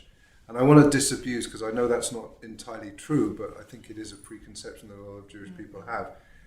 And so if you can maybe say something about hadith, which I don't understand that much about, but I more or less know the word, and how that's similar and how it's... Before we talk about halakha and sharia, perhaps we can talk about midrash and hadith and sort of the... Say that word again. Well, I'll let Rabia say it and explain Okay. it, because I'm a total layperson in this respect, but just interpretive tradition, basically, where you know, because I think a lot of us who are embedded in Judaism are very proud of the interpretive tradition, the idea that the Talmud is a multiplicity of voices, and there's always the strict opinions and the lenient opinions and the majority opinion and the minority opinion that are all recorded, and all of those voices are somehow valid, you know. And so I would love to know how that manifests in Islam. As Rachel, I don't know where Rachel's sitting. As Rachel knows, Rachel has taken both my Intro to Islamic Law and Intro to Jewish Law courses at the University of Colorado Law School. She is a beloved student. But as she can attest to, this is part of my obsession with this particular line of comparative interest, is the diversity of opinion that is so rich and meaningful within both traditions. Within the Islamic tradition, the technical term is ikhtilaf al-sharia, which is the differences of the sharia. And there are certainly majority, minority opinions, sometimes what they call ijma', or as consensus opinions. And I would say that hadith is actually probably not the greatest analogy for midrash. Will you But I'll sort of break it down. So Muslims have the Quran, which in some ways is similar to the Torah. In some ways. It is similar in that Muslims believe that to be revealed word. And insofar as if you were to pick it up, you would find some familiar characters. You would find Abraham and Sarah and Hagar and Noah and, I mean, I could keep Moses. going. Moses. So for Moses, I actually think is the single most referred to person in the Quran. So Musa, right? Yeah, Musa. So Musa, you would find Jonas, you would sort of all the major characters, they also appear. What is different? When you read the Quran, it does not start out with Genesis. It does not start out in any kind of chronological order, and narrative is presented very differently. The Quran basically assumes a working knowledge of Torah. So it'll make a point, and then it'll say, remember when Moses had to deal with Pharaoh? And if you don't know the story of how Moses had to deal with Pharaoh, you might go, no, I really don't remember. So there's lots of things like that throughout the Quran, and you might find different prophets referred to on the same page, right? So different narratives, but maybe that have a certain thematic similarity of people, of maybe prophets who persevered despite difficulty or despite their own people turning on them. And so in that way, and sometimes people try to pick up the Quran and they go like, no, I don't know that story. Right. So you really do have to have this working knowledge, which is, again, actually one of the reasons why, especially academically, I really got interested in this path, academically and also as a religious person, because what I learned early in my academic studies was that the early caliphs of Islam, so particularly the Sunni caliphs, actually studied Talmud. And that there was a whole tradition of sitting with Jewish scholars to learn more of the stories of the prophets. And this was part of early Islam, was these early interactions of learning more. And so part of me taking this on is it feels like there's this lost tradition of interaction and tradition of learning from each other. And so that's sort of the Quran.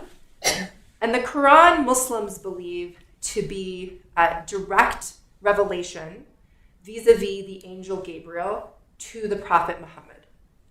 And so Muslims believe that the angel Gabriel would come to the Prophet Muhammad and then these different verses would come. The Prophet Muhammad was not someone who could read or write, and so it was an oral tradition. It was written down during his time. Also, the Quran, like I said, it's not chronological, makes these different references. There was no established order of the chapters. And so with the passing of the Prophet Muhammad, everything was written but not compiled. And so a decision was made to compile it roughly from longest to shortest chapter. And so the very first chapter is the opening. It's similar in some ways to the Shema. But then after that, you would sort of, if you didn't know, you'd go, man, this first chapter, like, okay, we're still in the first chapter. And then you would get to the end and be like, oh, we just finished a chapter, and we finished a chapter, we finished a chapter. And so a lot of Muslims who memorize the Quran growing up will often memorize those last chapters. They're quite short and quite easy to memorize. Now, the Hadith is sayings of the Prophet Muhammad. So in some ways, the Hadith works a little bit more like maybe the New Testament for Christians, where it is companions of the Prophet Muhammad saying, oh, I remember him saying this, this, and this. And there is an entire science to the Hadith tradition to establish their veracity. So for instance, there's what's called the chain of narration. So let's say the second person in the chain who's like, oh yeah, I heard from so-and-so, this is what the Prophet Muhammad said. Well, if that second person was later found in a completely different context to have committed fraud or to have cheated someone, okay, this is going to be considered a weak hadith. It's going to be kept in the collection just for sort of posterity's sake, but we're not going to consider it reliable. Likewise, if someone said, oh yeah, I was there, one of his Friday sermons, and he said such and such, and you only have one person who says, at a Friday sermon, he said such and such, but it was a room like this, also probably going to be considered a weak hadith, because why is that person the only one who remembers such and such being said? So you have the sort of hadith corpus, and then you have the Quran. Well, the thing is if you try to make law really out of either of those things, the Quran especially, there's not that much that looks like law. There's sort of like references to the Ten Commandments. There's things along those lines, but there's not much else. There's not enough really to make an entire legal system out of. It doesn't read like, I don't know, all the various, how do you get married? It does have some things about marriage and things like that, but not enough, again, to build a legal system around. Or how do you enter into a business partnership and make sure that it's in alignment with God? It's not there. And so very early on, scholars, often those who were actually making these hadith collections, started to try to figure out, well, how do we interpret this so we understand how we ought to live our lives? One of the really early and most influential jurists for Sunni Muslims was the Prophet's wife, Aisha, because she had a very long life after him, and she witnessed many, many, many events. And so often when there was a dispute in the community, and they sort of said, are we living our life according to the Sharia? She would then give a religious ruling, which is what the term fatwa means. Fatwa is just like responsum. And so she was one of the earliest scholars of sort of the Islamic legal tradition. And then you had several different scholars in different places. Islam spread very quickly and there's often this claim that it was like spread by the sword. I'm sure there was times when there was conflict, but it's sort of actually hard to conceive of it spreading by the sword by how far and how wide. So within 100 years of the Prophet Muhammad dying, Islam is established in China. It is established down into Southeast Asia. It is spread into sub-Saharan Africa. And it's predominantly done actually through trade. So not to say that there weren't conflicts, there were, but predominantly what's happening is trade is happening. And so you have empire. And so long story short, you have scholars who are trying to figure this out. And so they have questions of things like, okay, we have the Quran and we have the Hadith. How do we reconcile them? How do we interpret them in a way that is coherent? You also have interpretive tools, analogy, right? One that is fairly familiar for any lawyers in the room, right? We analogize a lot. And so likewise, all right, let's give you a very easy example. The Quran has a prohibition against wine, specifically. Is that then a prohibition against all intoxicants? Early scholars were like, well, yes, while khamar, wine, is what is named, what is similar to it will also be prohibited. And so you ended up eventually having different schools emerge. You have 4 major Sunni schools, 1 Shia school. There's multiple minority schools. These are just, and actually historically also the Zaydi school, there was a lot of schools historically. And all of them had slightly different interpretive methods. And within those schools, so you have the diversity of opinion between the major legal schools, and then you have diversity of opinion within each legal school. And so you might have maybe a majority of people say, okay, yeah, we think, for instance, coffee was a big one. We have the Sufis to thank for coffee. So, as Muslims, because there was a lot of concern about, is coffee an intoxicant? Right? Which is how the Mormons have come down. The Mormons, they've decided it's an intoxicant.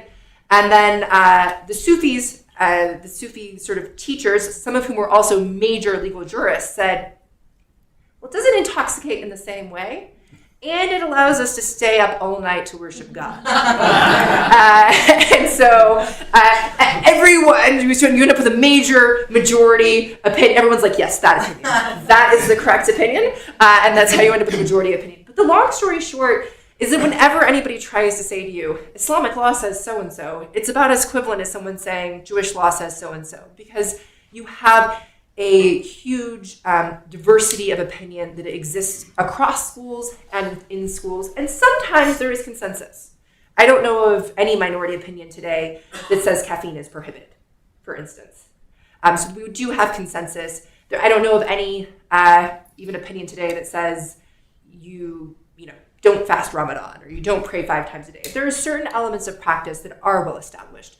But on lots of other things, like I write a lot on abortion, I think a lot about abortion, you end up with a really wide range of opinions. Just to give you a very quick summary to give you the range of opinions, all of which are considered authoritative.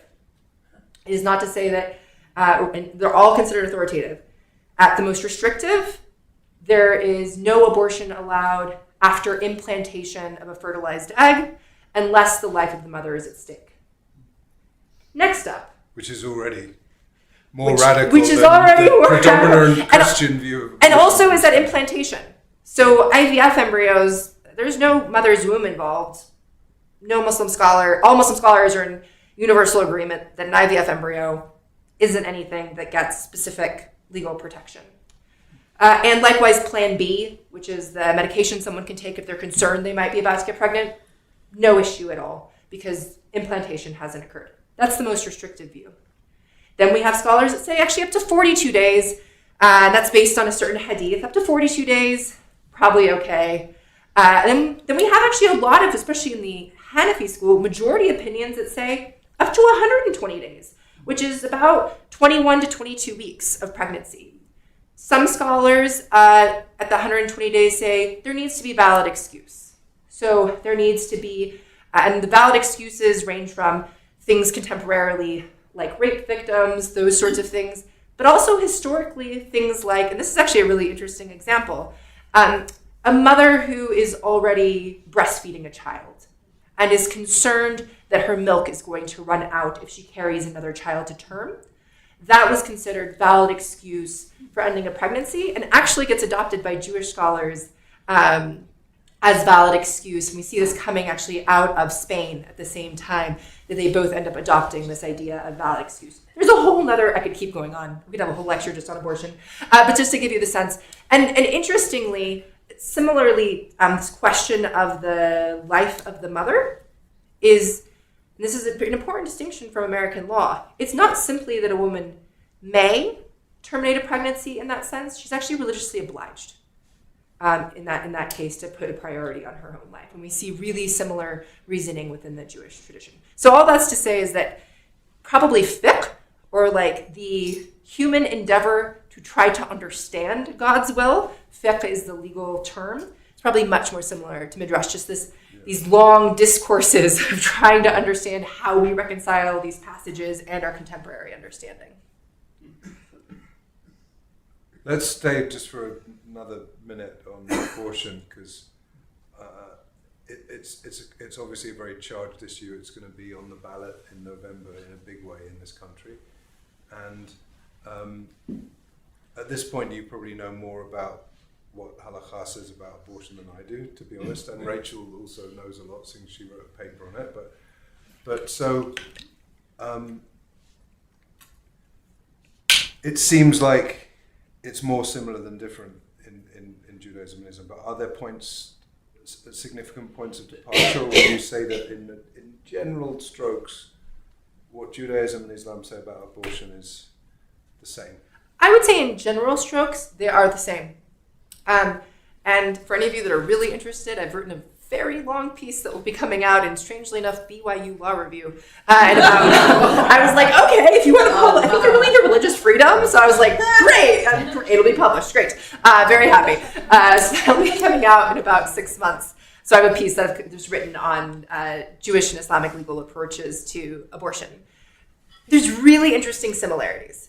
So, for instance, the way in which, like, the very initial phase of conception is described, right? It's described as mere water within the Jewish tradition. It's described as a drop within the Islamic tradition. So, really big similarities there. We find similarities right around that 40 to 42 day mark as being important. We see certain Jewish scholars sort of saying, okay, up until that 40-day mark, we're probably all right. Likewise, we find significant portion of Islamic scholars saying, okay, till about 42 days, we're probably all right. The hypothetical that sort of the abortion jurisprudence for both traditions come out of is identical. So, and it actually originates in the Torah. So it's this, and then there's a long Talmudic discussion with the Rodef, which we don't get into. But long story short, it doesn't actually look like especially as an American, what I think of as abortion. The hypothetical is as follows. There is a pregnant woman. She somehow gets attacked, right? Maybe two people are fighting. She gets attacked. She now loses the pregnancy. What are the legal repercussions of this? And within both legal traditions, what we find is, provided the fetus is not born alive, right? She's miscarried. Within both legal traditions, it is not treated as murder.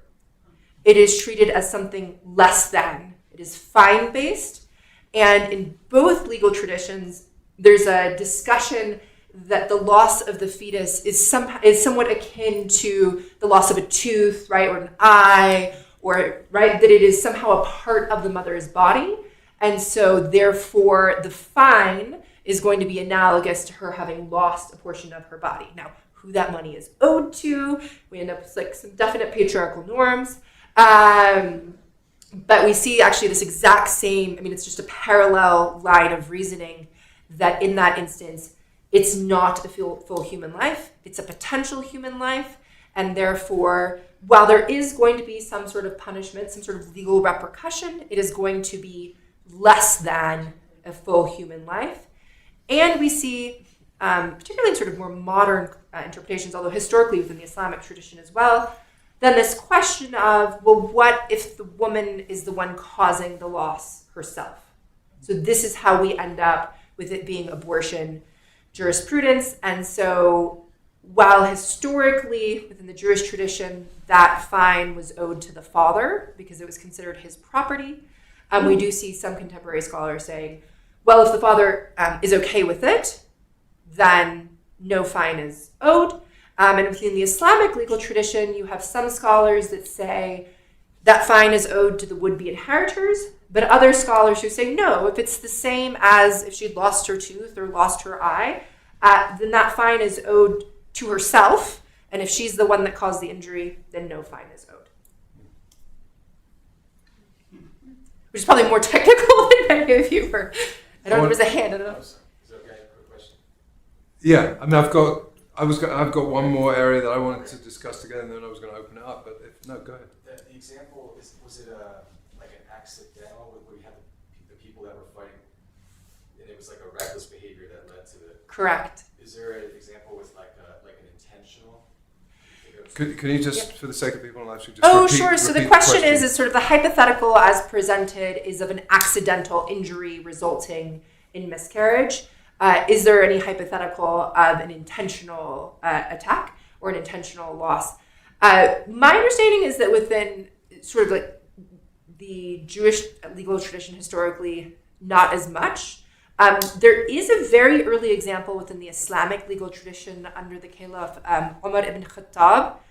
It was very early in Islamic history where, and this feels very contemporary, a woman took medication to induce an abortion. And the question was what punishment was owed, which especially I think with the debate today on mifepristone and all those sorts of things feels very relevant. And he ruled that because the injury was to herself, she did not owe the fine, but she should do what's called a kafara, which at the time would mean freeing a slave. And so there is this distinction between she did something that maybe didn't have a legal repercussion, but was still sinful. And so she would still do something to sort of like right herself with the divine. Interestingly, again, sort of this diversity of opinion, you have two of the major Sunni schools saying, yeah, no, actually the kafara, the freeing of a slave was obligatory. And two of the schools saying it's a recommended act, but not a required act.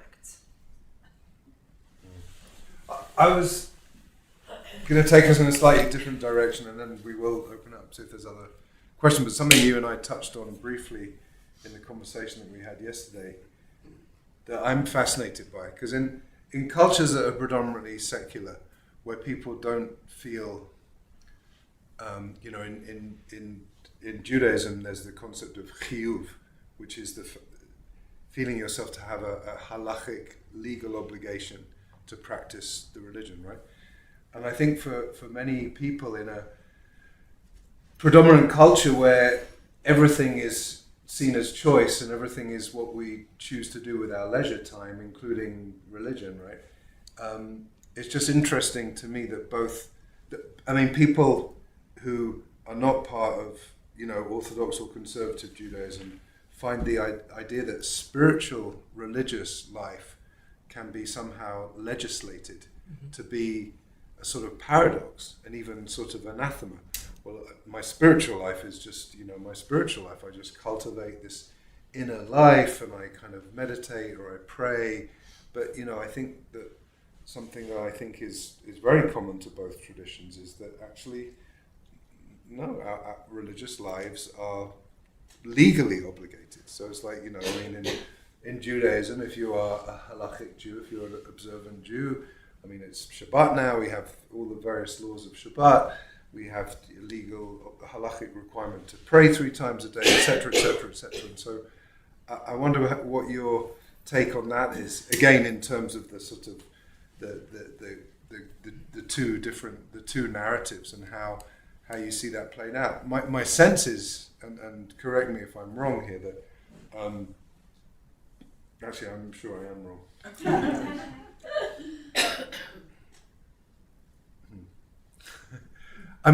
It's just fascinating. It fascinates me, frankly, with this community. And I don't say this in any judgmental way, but most people who are members of Bonai Shalom don't feel that they have a halachic obligation to do X, Y, and it's like it's choice. It's like if people felt that, there'd be a lot more people here on Shabbat morning than there are right now, right? But it is a fascinating concept to me. I don't know if what the Islamic equivalent, I'm sure there is one, of chiyuv, of that idea that you have an obligation to have your life be in some. Even in the Fiddler on the Roof, it's like at the beginning, Tevye says, we drill when we wake up in the morning, how we dress, what we wear, we even wear these, all of the stuff that tradition is not just sort of secular cultural choice, but mandated religious obligation, and those are different. Yeah, I actually think you've got it right. And Rachel knows this is also one of my favorite things about actually particularly teaching Jewish and Islamic law in a law school. Because I think that those of us that live in a secular state with state-imposed law, I don't think most Americans who do observe the speed limit do so out of a desire to please God. Right? Well, although one certainly could conceive of that. Desire not to get a ticket. Right, it's a desire not to get a ticket. It's a desire to not have punishment from the state. Whereas when it certainly could be conceived, right? Okay, I have an obligation to my neighbors, to those that I live around. I'm a duty to protect. There's lots of ways in which it could be conceived that way. And I think that there's sort of all these different observations of law and the idea that it could be part of religious life, and not just part of religious life, but a joyous part of religious life that brings us closer to God is alien to, I think, many people living in this society, and very familiar for observant Muslims and observant Jews. And I think I've certainly encountered these questions before, especially particularly as a younger person. People would say things to me like, so you pray 5 times a day? And I'm like, yeah, I pray 5 times a day. My youngest brother, his sort of way he thinks about, he says, if somebody had the opportunity, I think especially maybe a few years ago when Barack Obama was president, you could have 5 conversations with Barack Obama a day, just checking in. Then most Americans, liberal Americans at least, would be like, oh yeah, I can dial up Barack Obama 5 times a day. So they don't have sort of the same idea of I can go commune with the holy 5 times a day. And so I do think there's a really similar orientation that is quite unusual for people, and or likewise fasting, no food or water. Yeah, no food or water. And actually it's a really joyous time, look forward to it every year. So I think those sorts of things are very similar, and it's a different sort of understanding of what it means to observe law, what are the motivations for observing law, and what does it mean to have that kind of structure in our lives.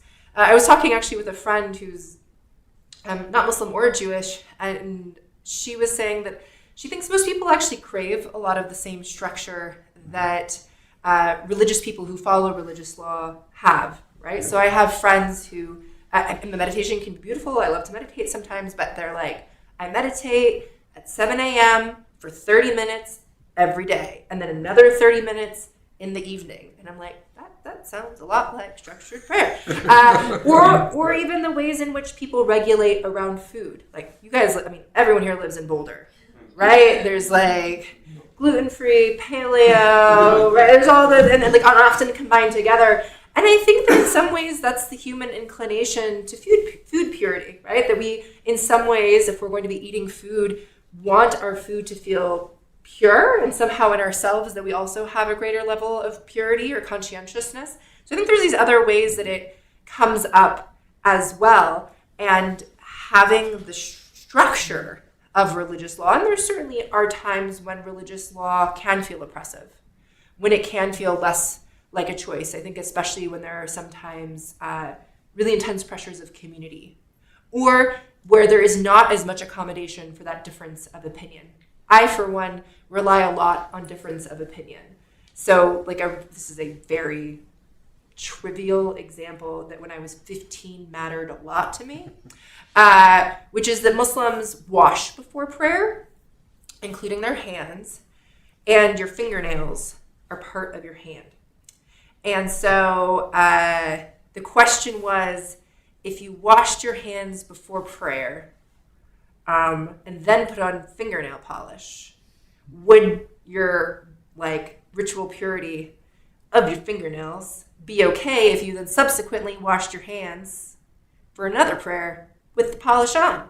So if you've got polish, it's not coming through. And there is an opinion in one school that says yes. And when I was 15, I was like, that opinion. We're doing that opinion. I'm wearing the nail polish. And so it's just like, it's a somewhat trivial thing, but I can imagine being 15 maybe in a much more, where there wasn't sort of the, well, there's this opinion that you could adopt, and sort of feeling like, man, like I really, okay, I guess I'm just going to do the thing for God, but boy, it'd be really cool if my fingernails were also pink. I think there's types of things that when I was 14, 15, these are less of a concern for me today. But I think that generally, I think also it's not just a question of the observance and the ways. I think the question is like also how it makes us closer to God. And I sometimes think the struggle aspect of it is there. Not when it's a burden or a true hardship, right? Then we have ways in which the law can alleviate that. But sometimes just the struggle to understand, the struggle of interpretation. There's within the Islamic legal tradition, and we have very similar things within the Jewish legal tradition. There's this idea that if two different scholars are struggling on, the correct legal opinion, and one of them gets it right, one of them gets it wrong, on the day of judgment and the hereafter, the one that got it wrong still gets a reward, and the one that got it right gets 2 rewards. And so the struggle in and of itself, I think, is also a really beautiful part of life, of trying to understand that divine law isn't just this rule book that we can open up that's black and white, but that actually the interpretive process and trying to understand what it means for our own life is actually where the beauty is and where the closeness often lies.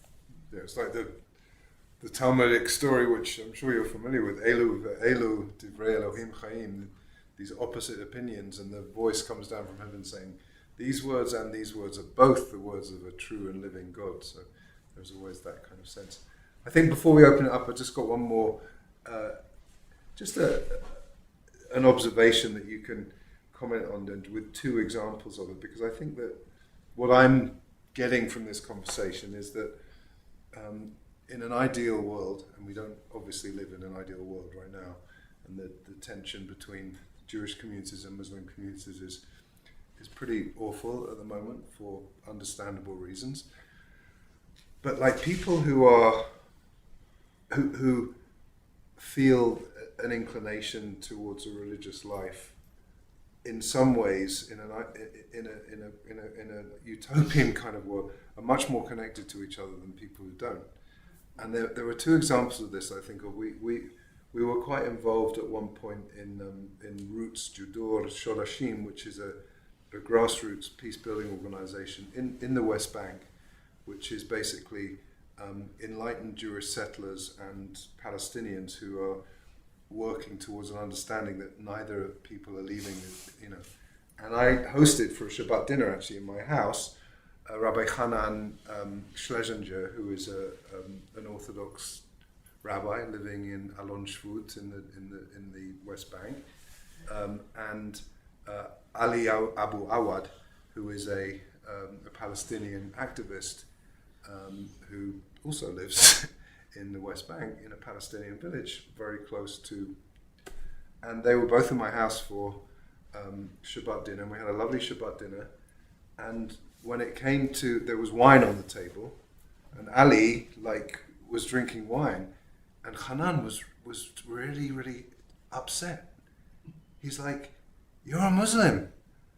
This is an Orthodox Jewish settler rabbi, and he was like so upset that Ali, who he's been doing this world tour with, talking about peace, grassroots peace building, was not obligated by his religious in the way, and there's, and the other example that I don't know if anyone's seen the film, it's called Arranged, and it's about an Orthodox two young women. One is a religious Muslim from, I think, a Syrian family, and an Orthodox Jewish woman, and they're both teachers in a New York public school, and everyone assumes they're going to be sworn enemies, but they become incredibly close friends because they have some shared values that none of the completely secular teachers kind of have, and then their friendship, it's so moving and beautiful, and it's centered around the fact that they are both, in different ways, their families are arranging marriages for them, and then they start to sort of vet each other's like dates and have these conversations. Anyway, it's a very powerful movement. But again, it's about people from different religions who have a shared kind of sense of religious obligation in a segment. Anyway, so I just was thinking of those two examples, and I was thinking about it in terms of our conversation and thinking how there's something so beautiful about the opportunity to recognize these similarities. I don't know if you have any comments on that, and then we'll open it up a bit. Yeah, I have a few thoughts. One being that, of course, being an observant religious person is different than just being a Muslim or a Jew. Right. And like I mentioned, my mother is a Muslim convert, raised Methodist, and so I was raised around my Christian cousins. And I remember my cousin, who I'm very close with, going to university, and she had a Muslim roommate. And she completely redressed her Muslim roommate for drinking. She was like, what? This is while my cousin had a beer. She was like, what are you doing? Like, that is not... Because she was very used to my family, and we are observant. And so, of course, there's observant people, and there's not. And I do think that there is something, to me, that's quite tragic, beyond the obvious, very obvious tragedies of this moment. I think... there's a historical tragedy that's happening around the loss of that interaction. Part of the reason I picked the hijab head covering that I'm wearing today, you may notice that it has the Star of David, and this is a pattern of the Alhambra.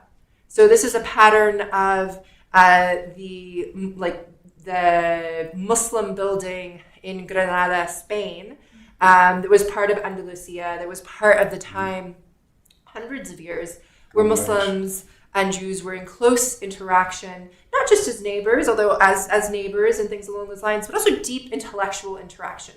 And of course, both coming from traditions without representational religious art, the six-pointed star is actually heavily featured within both artistic traditions. And so it's sort of very conscientiously picked this scarf for that reason, because it's this pattern that was actually directly born from the merging of these two different traditions, but that had a similar orientation to how art should be created and beauty should be created. And we find that even up until the 1950s, the 1960s, we had really ancient Jewish communities throughout the MENA region, throughout the Middle East and North Africa. I was shocked in grad school. I sort of knew that, like, in theory, that was true. A third of Iraq, so like over a third of Iraq was Jewish, right? Morocco, we have very similar numbers, and these were communities that had been there for thousands and thousands of years, and it is tragic the ways in which those communities ended. My dad, as a little boy, my father's from Libya, remembers going over on Shabbat to do the lights for his Jewish neighbors, which is a simple story, but it was part of the intimacy of life together. And there's actually a synagogue. My dad's visited it when he went about 10 years ago to Libya. It's been abandoned for the last 30 years, but there's a Muslim family, because the synagogue is estimated to be, I believe, about 2,200 years old, so over 2,000 years old. And there's a Muslim family that just maintains it. And they talk about how they sort of maintains it. So they make sure it doesn't get defaced. They clean it. They go every week. And they talk about how they hope that one day there will be maybe a return, that maybe these communities, these ancient communities that lived side by side, and then often also intermarried, right? That's also the reality. I think we have this idea that people didn't intermarry, but of course they did. My mother-in-law is Jewish. And even in our own wedding ceremony, we were very cognizant of wanting to recognize both of the different traditions that we came from. My husband did become Muslim, and as part of our ceremony, he was asking me, when was the last time you had a Shabbat dinner? And I was like, what? I was like, oh, it was at my wedding.